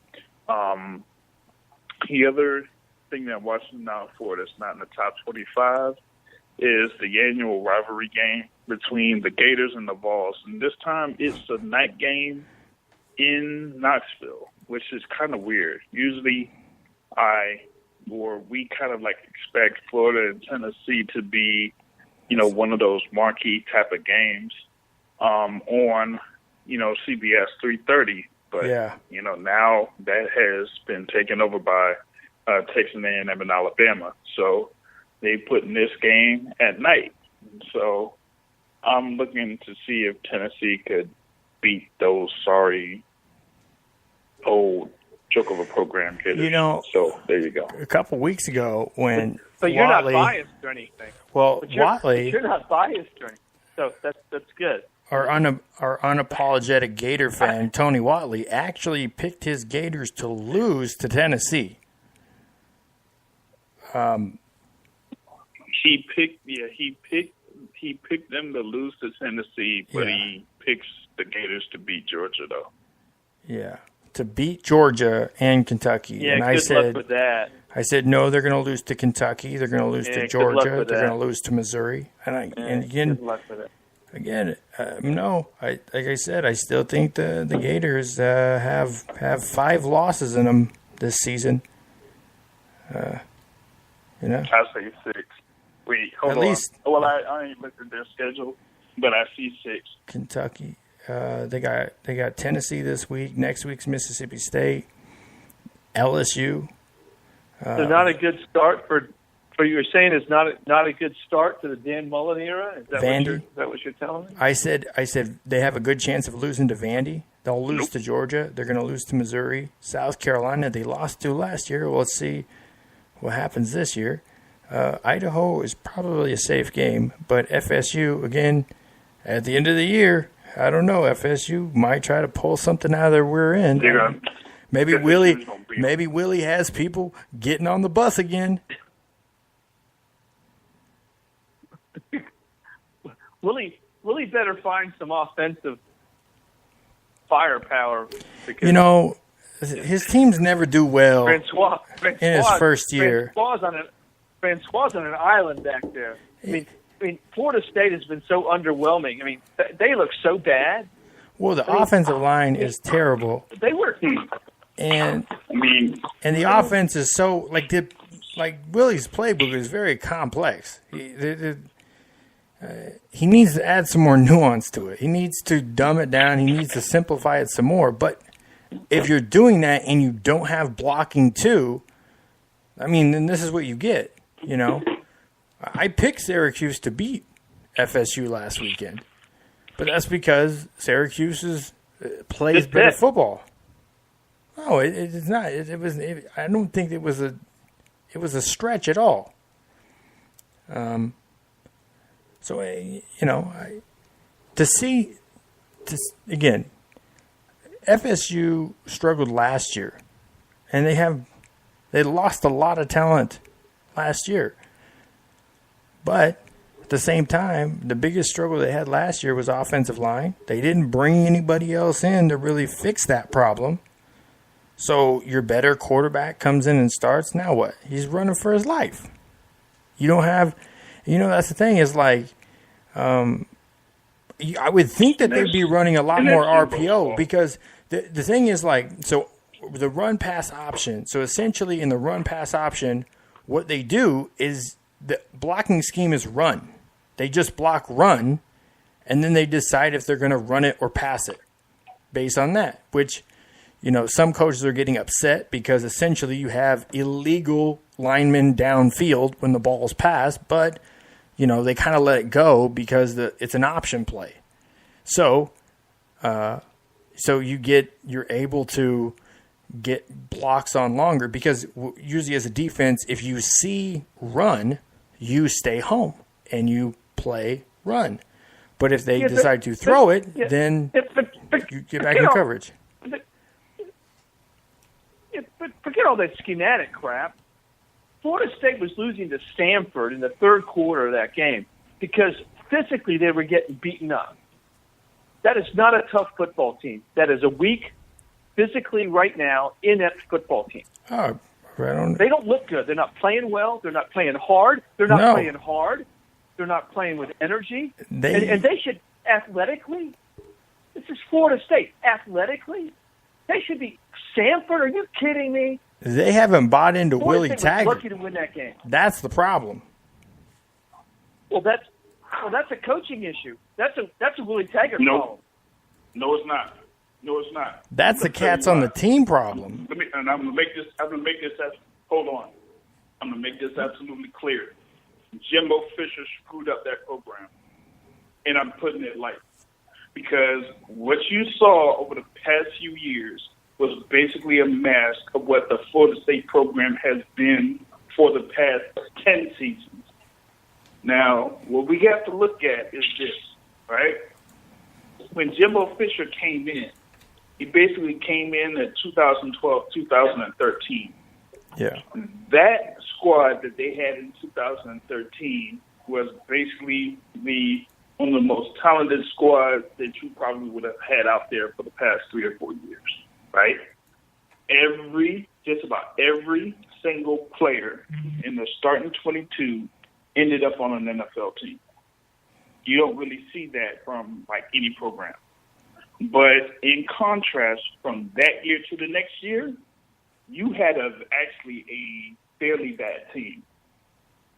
They just because they were Florida State, that was the only reason why they were able to get as far as they did to the BCS or to the college football playoff that year. But once they got to that college football playoff, they got ran. Why? Because they ran into a team that was more disciplined, that had been just about as athletic, that had just about been as quick as Florida State, but also knew how bad that team was. And the problem is they never really built on that in the next couple of seasons. And you're seeing what the results are right now. You're seeing a bad team. You're seeing a program that doesn't have good recruits, didn't really have that many good recruits to begin with. Yeah. So while you do have a couple of athletes sprinkled in here and there, if you look at their overall program, they're not like one of those teams or programs that have top recruiting classes. Clemson's been beating them out for the past 3 or 4 years. So when you see that, then you're ending up seeing what's happening right now. You're seeing them losing to Syracuse the way that they lose to Syracuse. You're seeing them lose to Boston College how they lost to Boston College. You're seeing them struggle against a Stanford team. Why? Because they really aren't, they're not really that good and haven't really been that good. And that's why Jimbo failed out, because he knew that team and that program wasn't good, and he didn't want to shoulder the blame for it. And now everything is falling on Willie Taggart when Willie Taggart, of course, Matt, you saw what Willie Taggart was able to do within 3 or 4 years at USF. And USF was not really in a good position with Skip Holtz there. Not even close. Yeah. And then they were able to turn that around and have the season that they did. Willie Taggart won 6 games in his first 2 seasons at USF. Then because he started in 2013. So by 2015, he actually then had the program to where it started playing respectable golf. They blew out FAM. I think it was a really close game at halftime against Florida State. Maryland looked like a game they should have won. They ended up losing a close game to Memphis. Yeah, I was at that game. Beat Syracuse, beat UConn, beat SMU, lost to Navy, another game it got away from them. East Carolina, they beat Temple. Temple was ranked then. And that's when they had, what was his name, the running back that was in the Heisman talk, Casey. They beat Cincy, and then they beat UCF. Again, that was UCF's year that they were. That was it wasn't a good year for them. And then they lost to Western Kentucky in the Miami Beach Bowl, and then entered 2016 where they were actually ended up ranked at a point.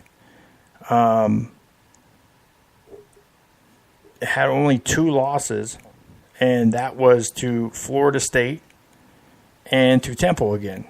And they actually beat South Carolina in the Birmingham Bowl. And then 2017, obviously, new coach. They actually, was able to kind of maintain that. Only ended up having 2 losses last year to UCF, who went undefeated, and to Houston, who have played tough football the last few years.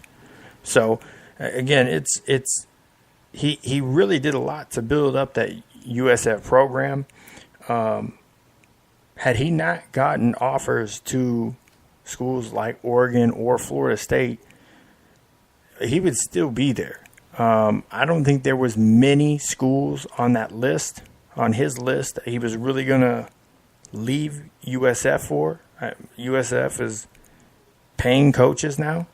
They're making investments into the program. I know that they've talked about an on-campus stadium, and I know they're working with the county to kind of use some municipality property that's nearby, and hopefully in the next 5 years that they would be able to be somewhere understanding of where it would be if they'd be able to start construction on said field. But I don't even see that's the thing. I don't even know if an on-campus field stadium makes sense for USF.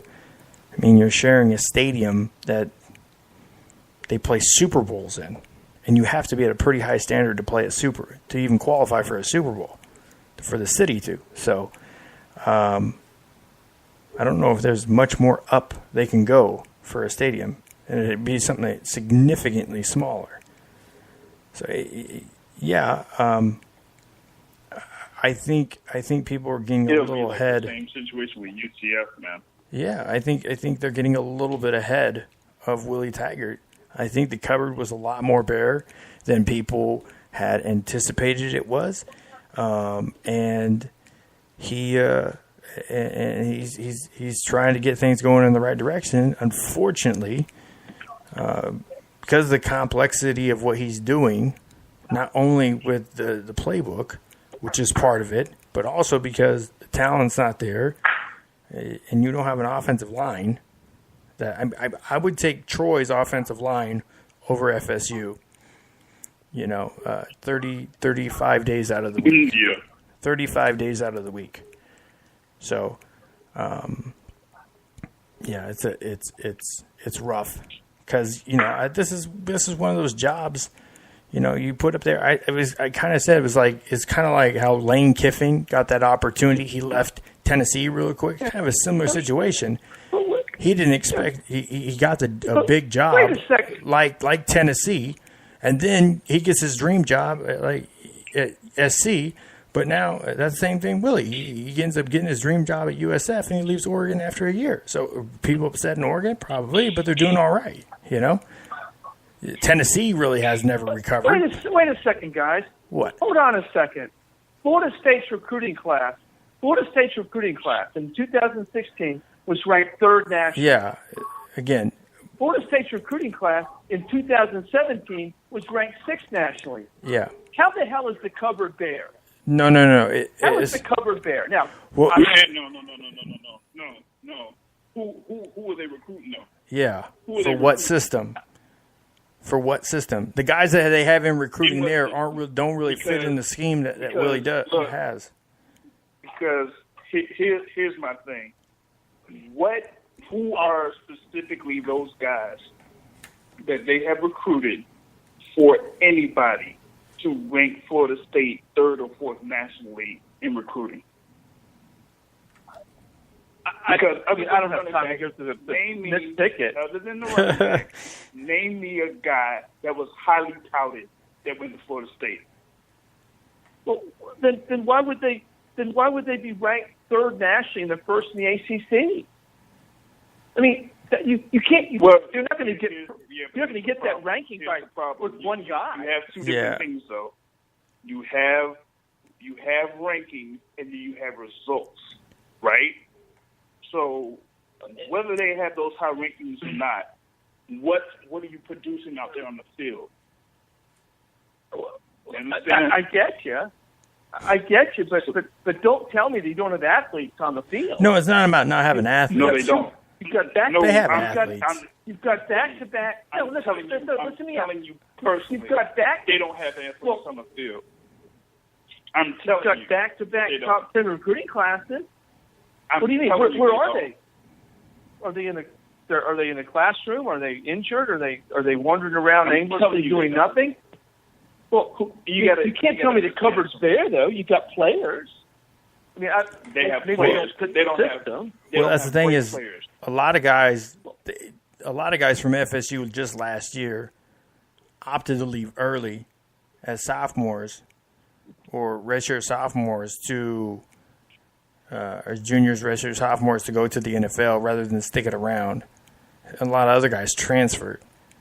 So some of the more experienced talent they had there, they end up losing. That could be, but I'm talking about the last two recruiting classes. I'm not talking about, I'm talking about the last two recruiting classes. They can't go to the NFL yet. They haven't been there long enough. Yes, maybe some of them transfer. I'm just saying that from my perspective, and this is an objective looking at the football team, that I don't think they were trying very hard. I think they're playing very well. Now, last year there were a lot of injuries. I know that, but I've watched every Florida State game from start to finish. They only retained 4 starters on defense. I don't know. I'm hoping Willie Taggart. I mean, it's good for the ACC and it's good for college football. Florida State's good, so don't get me wrong. But man, they've got a ways to go, and Taggart. I mean, obviously he's a new coach. He's got some leeway. He's got to get his own players in there. I get all that, but it's not like he didn't have players. He didn't inherit a 2-9 ball club. Yeah. So he inherited right. I mean, Florida State went to a bowl game last year. They did, and they're 3 years removed from the college football playoffs. I mean, this is not absurd. Wait a minute. They went to a bowl game with 6 losses, man. Come on, man. I get it, but my point changes. It's not like Jimbo Fisher got fired and you're inheriting you're having to rebuild a program. Exactly, because Fisher bailed on them. That's what I'm trying to tell you. I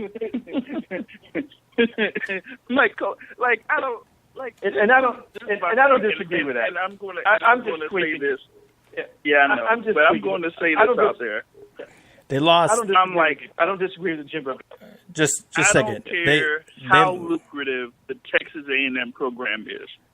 There is no way, and I mean no way, that I would leave Florida State for Texas A&M. No way.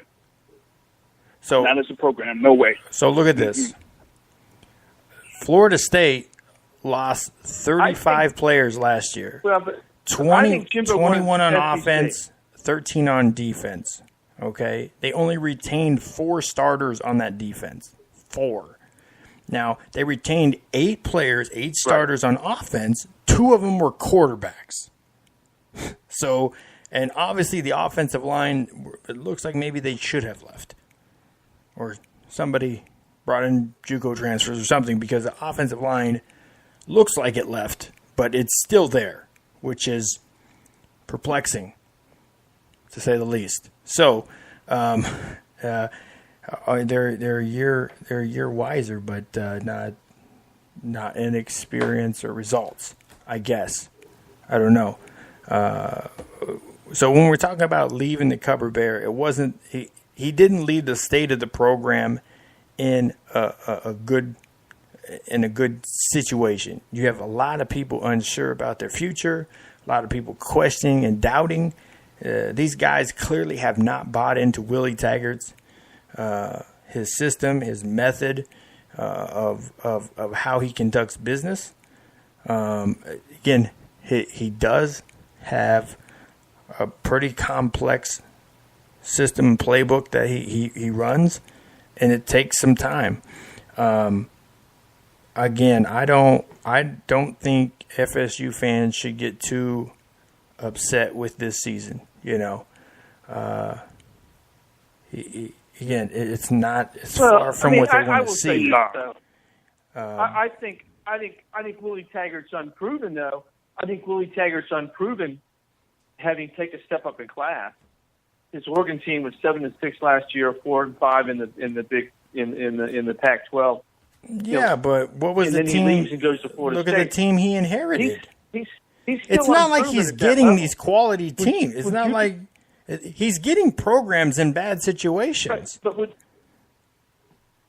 I understand this. It's one thing to. It's what I'm just saying. I'm just being objective here. He's still not has proven himself at a Power 5 school. We have to see. I mean, he's only done it 1 year, right? I mean, he did. Second shot. He was ranked twice. He had no chance at Oregon, right? At USF, he was ranked twice. And Tom Herman was undefeated at Houston. He goes to Texas. He hasn't done anything there. Come on, guys. Going from Group of 5 to Power 5. 3 games. That's a big step up in class. I mean, come on, Tom Herman. Nah. Because all of that is subjective. Because not every coach gives that type of sample size when it comes to these type of programs. Case in point, Charlie Strong. Yeah. He's a great case in point. He didn't make it work at the Power 5 level. He was awesome at Group of 5. With who? With Texas? With Texas. Oh my goodness! And you know how bad the Texas program was, right? Before you stepped in, right? Okay. Yeah, but James, anytime you take over a program, unless you inherit it after a guy retires, and leaving it in great shape, and even Bobby Bowden didn't leave Florida State in great shape, nor did Frank Beamer leave Virginia Tech in great shape. But unless you take over a program from a retirement after a guy wins a national championship, you're always in a rebuilding situation. Otherwise, they wouldn't have gotten rid of their coach. Yeah. I mean, Willie got an Oregon team. Situation. He got an Oregon team that had 4 wins the year before. 4 wins. I understand. All I'm saying, listen, you cannot argue with the statement, guys. Willie Taggart has yet to prove himself at a Power 5 school with longevity. He was at Oregon for 1 year. What kind of? And he was sub 500 in the Pac-12. How are you going to load? Right? You got you have an unarguable answer. That's a fact. You know, it's like you can't deny the sun comes up in the morning. Yeah, of course. I mean, he had 1 year at a Power 5 school. That's it. He's only had 1 year. So, yeah, of course he's not proven at a Power 5 school level because he had 1 year. Yeah. That's all I'm. But he did have a good. He did have improvement in that 1 year at Oregon.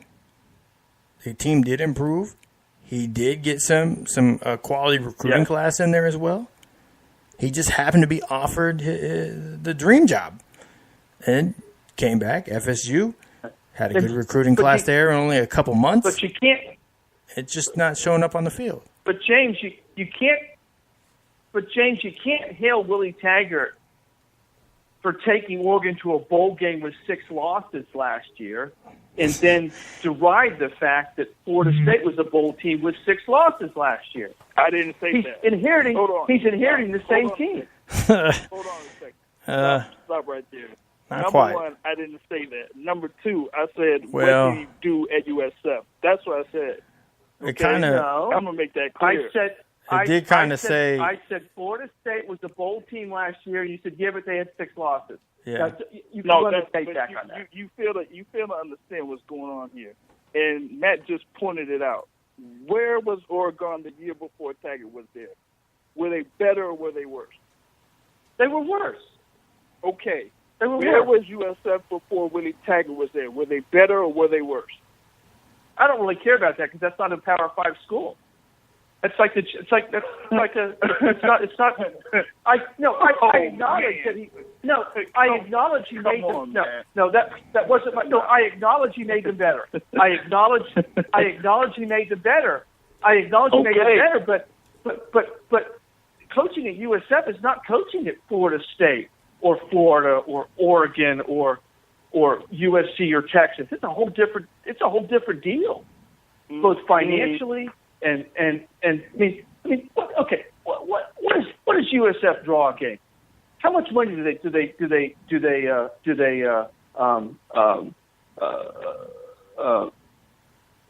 get in financial donations for their school? And subsidies? I guarantee it's not $100 million. The entire experience, the entire obligation, the entire job is such a different job. It is. It just is. I mean, but here's my point. And this has been discussed in other shows on this channel. Is that we brought it up before? Is that many times with these programs, where they are at the state that they're in, I don't care where they are, whether it's a Group of 5, Power 5, FCS, FBS, I don't care. When they're at a certain state in their program and a certain coach goes out and leaves, another coach goes in, and when it comes to these programs, people expect that new coach to get them back to the point where they feel that they expect to be. Matt Long, you see it right now when it comes to the University of Nebraska, especially with Scott Frost being there. So that adds another ounce of pressure to Scott Frost.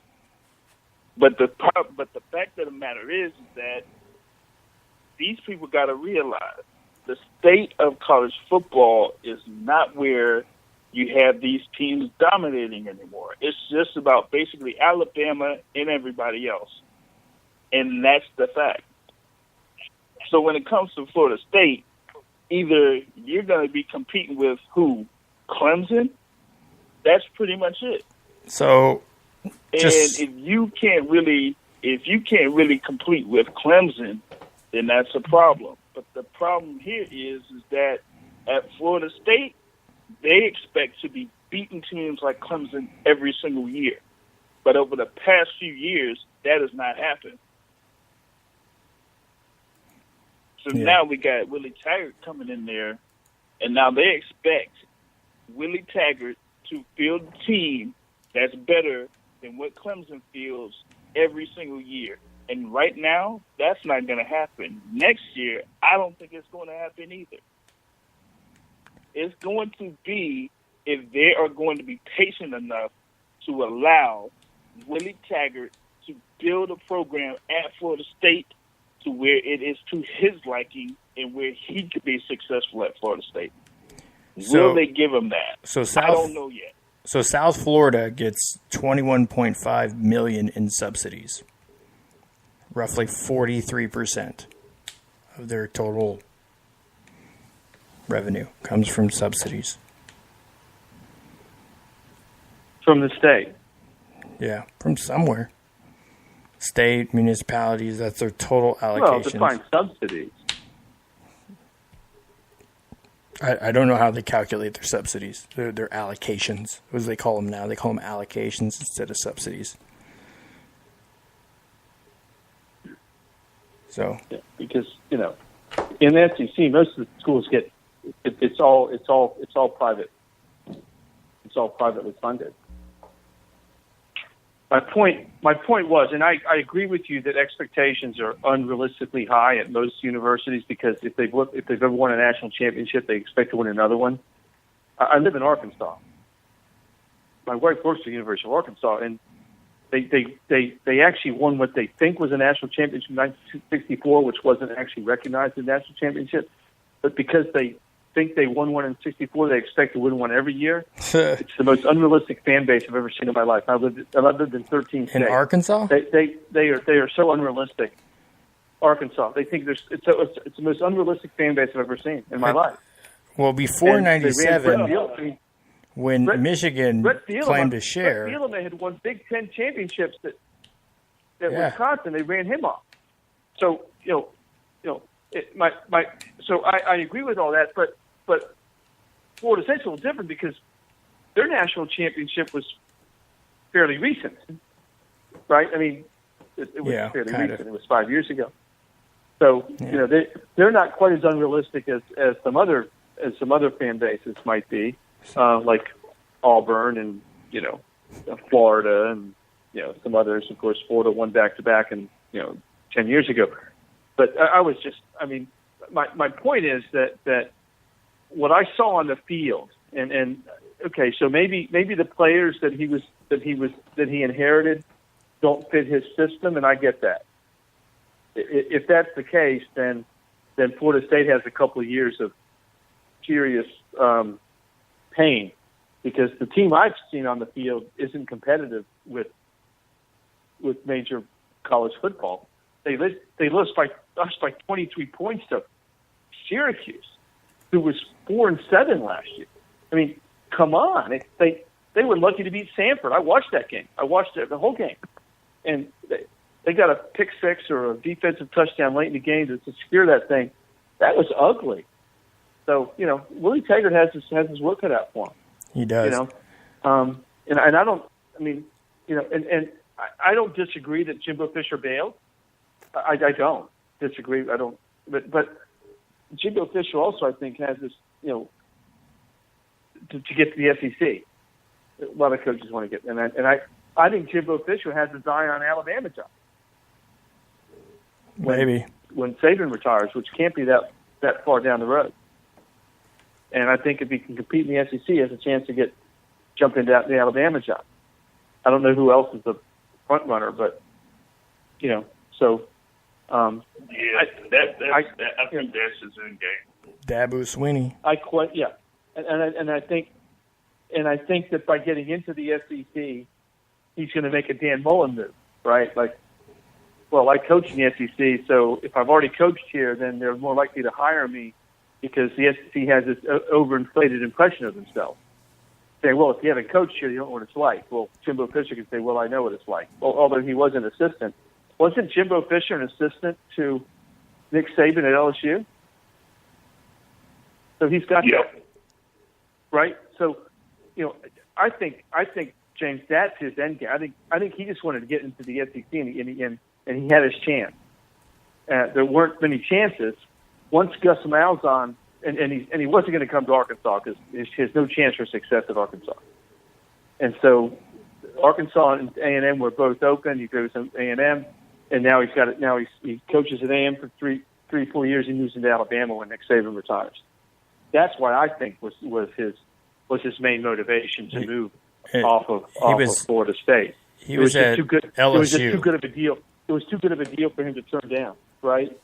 Given all that scenario, given that where he wants to be. Just a quick correction. He was at LSU. He was the offensive coordinator.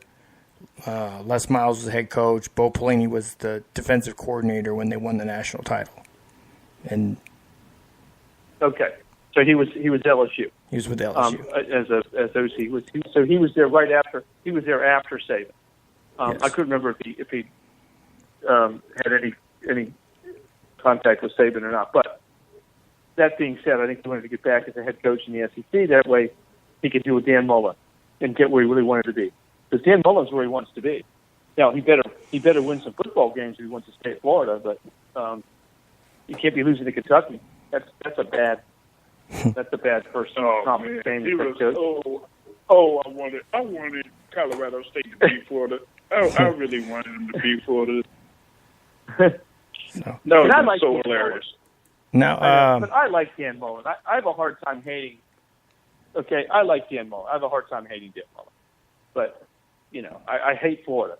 So, I don't like Florida at all for a number of reasons. But it's just an obnoxious fan base, et cetera, et cetera. But, All right. And I'm sure that there's many listeners going, "Hey, I'm in Florida. I don't like that." But yeah, give me a call. I'll talk to you about it. Hey, right. They could give me a call. I'll definitely talk to them about it. Speaking Well, of, I know that. Yeah, I know that. Yeah.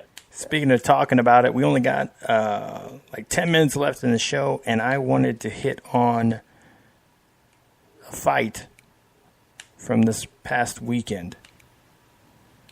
So I'm going to switch it over for the last 10 minutes here to boxing, especially since I have James on here, our boxing editor and host of the Boxing Source radio show. Sal Canelo Alvarez and Gennady Golovkin 2 was this weekend. Now, I talked about it beforehand. I didn't get too much really into previewing the fight last week, but the preview for me hasn't really changed since before the first fight happened. Since it ended in a draw the first time, Canelo has to win the second fight in order for financially them to make the most money off of all three fights. I scored Canelo winning the first fight. It ended in a draw. And then I scored Canelo winning 115-113 in this fight, which he did win by a majority decision, capturing basically all the belts. So, what did you make of the fight this weekend, James? Real fast. In the fight last year, I did have Canelo not Canelo, but Golovkin pulling it out. I felt like Canelo kind of like faded away in the latter rounds, in the second half of the fight, which had Golovkin the decision. I thought he would pull off the decision, but it didn't. But here in this fight, it was a different fight. Different approach by Canelo Alvarez. Canelo Alvarez didn't fight off of his back foot like he did for most of the first fight. He was there, stood in the pocket, stood right in front of Gennady Golovkin, and kind of like dictated what was happening there. I mean, even though Gennady Golovkin did have a jab of sorts, that was pretty much his only weapon that he had for most of the fight. The key for Canelo's win And a couple this time uppercuts. around was his attack to the body, his constant attack to the body. He used that as far as like his overall strategy for the pretty much like the fourth round on. Used counter punches to focus on the body of Gennady Golovkin, and that opened up a little bit more as far as like power shots and things like that. And that's why he basically had a clear advantage in the carpet box stats, but you really don't focus on those stats when you're watching the fight live.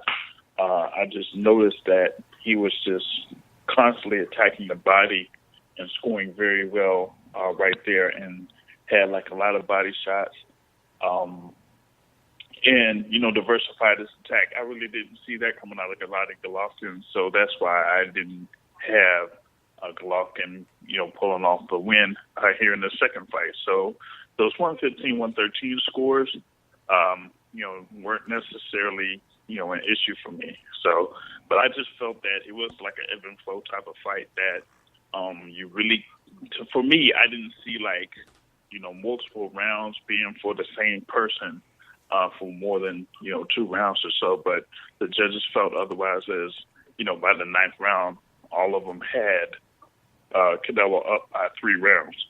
So that's what I got. So, James, I haven't seen the fight, but I'm going to watch it this weekend because they're going to show it replay on HBO. I've heard that I should watch the fight. That it was a really good fight. Is that true? Was it a good fight? I mean, it was a fairly good fight. As far as like if you go in there, basically with a semi like blind or kind of unbiased eye. For me, I felt it was better than the first fight. On both ends, as far as like how Canelo performed, and also at times how Golovkin performed. I felt it was better than the first fight. But for me, being biased kind of like against both fighters. I really didn't see, much as far as like what would come after the fight. A lot of people are talked about, they sided with Canelo because Canelo is the quote unquote money man. He's the one that brings the business and things like that. I'm like, you know what? Just be credited. Just credit Canelo for performing the way that he performed in this particular fight, because people kept saying that Golovkin is this, Golovkin is that. Golovkin walks through everybody, but over the past few fights, he hasn't been able to do that. And so he didn't do that in this particular fight. So credit Canelo for performing the way that he did in this particular fight, and just move on. See, I actually scored Danny Jacobs beating Triple G on my scorecard. Danny Jacobs won that fight. Obviously, exactly.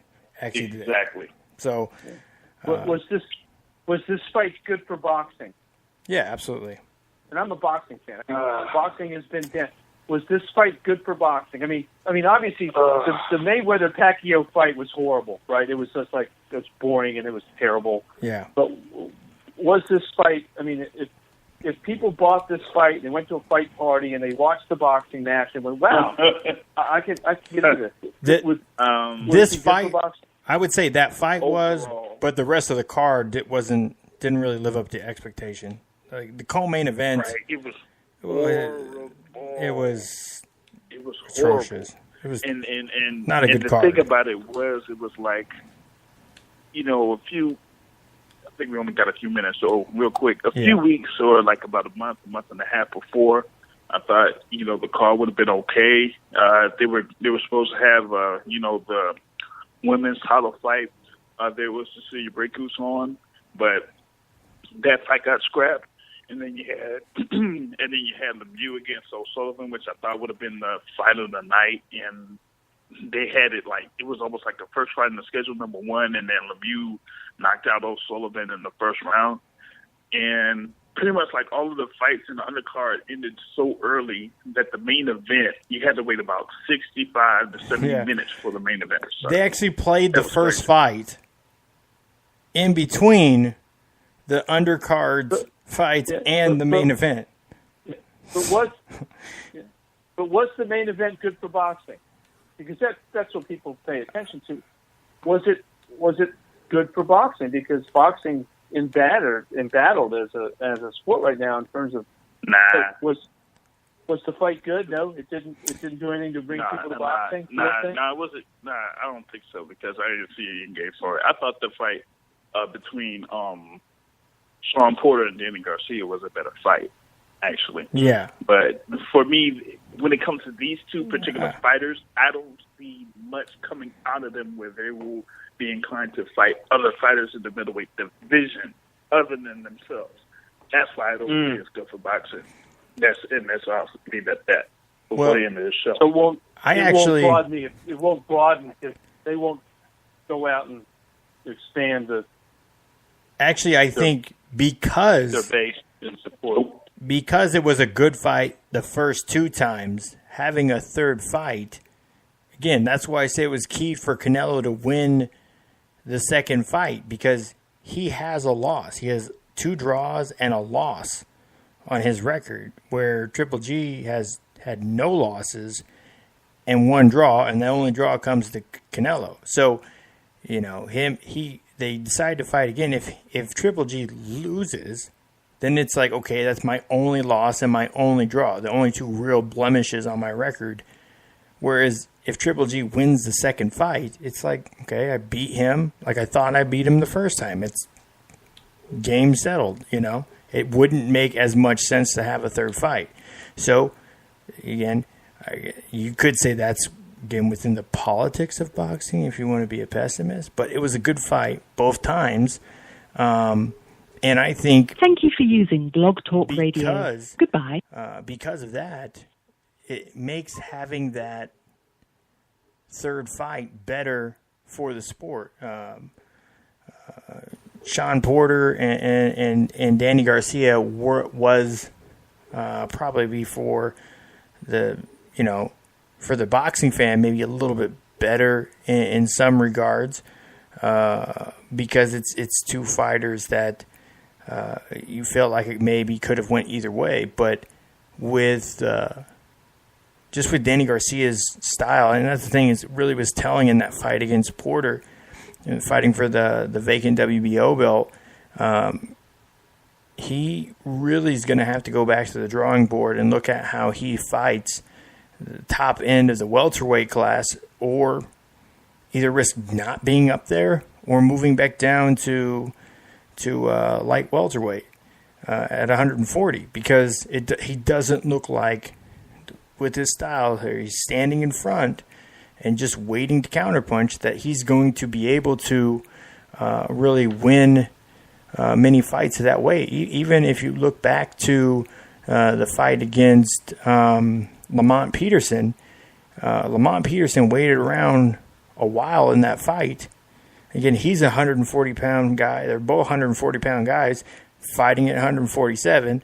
So I don't know if you really call that necessarily a welterweight fight in the purity of it, but still, Lamont Peterson came on late and looked like he had some sort of an opportunity to try to make it interesting, even though he was too far behind. He waited too long to really kick in. So I think both of those fights were good for the sport, but having a third fight allows for more people to come into the sport and gives you two people to focus on. Manny Pacquiao just won by a knockout over Lucas Matisse to get a belt, so he has a belt now. And now it brings back to the question, what does Bob Arum do? Does he set up the fight for Manny Pacquiao against Terrence Crawford? Or is he going to go look at Amir Khan? Or is he, again, that's another guy who's being mentioned. Floyd Mayweather said he wanted to potentially fight Manny Pacquiao. And this is kind of a situation where Bud Crawford was in before, the last time around, before Pacquiao fought Mayweather. And even just a little after that was, will he get the fight against Pacquiao or somebody else? Well, and Jeff Horn got that fight. Beat Pacquiao. Crawford beat Horn. So then Pacquiao goes and fights Matisse and wins a belt back. So, I think it's very interesting. The sport of boxing is at a very interesting point because there is enough familiar faces in it right now and stars in it to where, especially at the welterweight and middleweight level, to really entertain people with boxing. Obviously, most of the money and the draws people look at the heavyweight level. And unfortunately, right there, as far as the U.S. goes, Deontay Wilder is what the U.S. has. And whether a fight between him and Anthony Joshua is going to happen anytime soon, or him and Tyson Fury is going to happen soon, I don't know.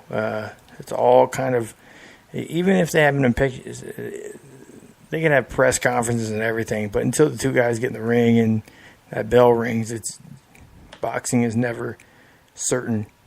Guys get hurt during training and the fight gets rescheduled, or another Russian fails a drug test 5 times. So there's a lot to make of it, but we'll keep you up to date on all that. That's all that we have here for this week on the show. Thank all of you guys over on Facebook Live, for tuning in and listening to this overtime segment on the show. Thank you all over on Spreaker for downloading the free app, following us over there, and listening to the full 3 hours over there. And for those of you who are now listening to this, of course, on the podcasted version of the show on Blog Talk Radio, very much appreciated. And for the podcasters that are over on the website, thechtonsports.com, just click on the listen link. You can listen to it on the website, as well as on SoundCloud, Somos, YouTube, and iTunes, and hopefully soon iHeartRadio. So thank you all. That's all I got tonight. You can continue to put your comments and follow and subscribe and like and heart and emoji and do all that fun stuff. You see let me fix the right hand. The show handle is up here, the CHT on sports, and then you can get me at Matt Long Sports as well. So that's all I got for tonight. I'm out. Peace.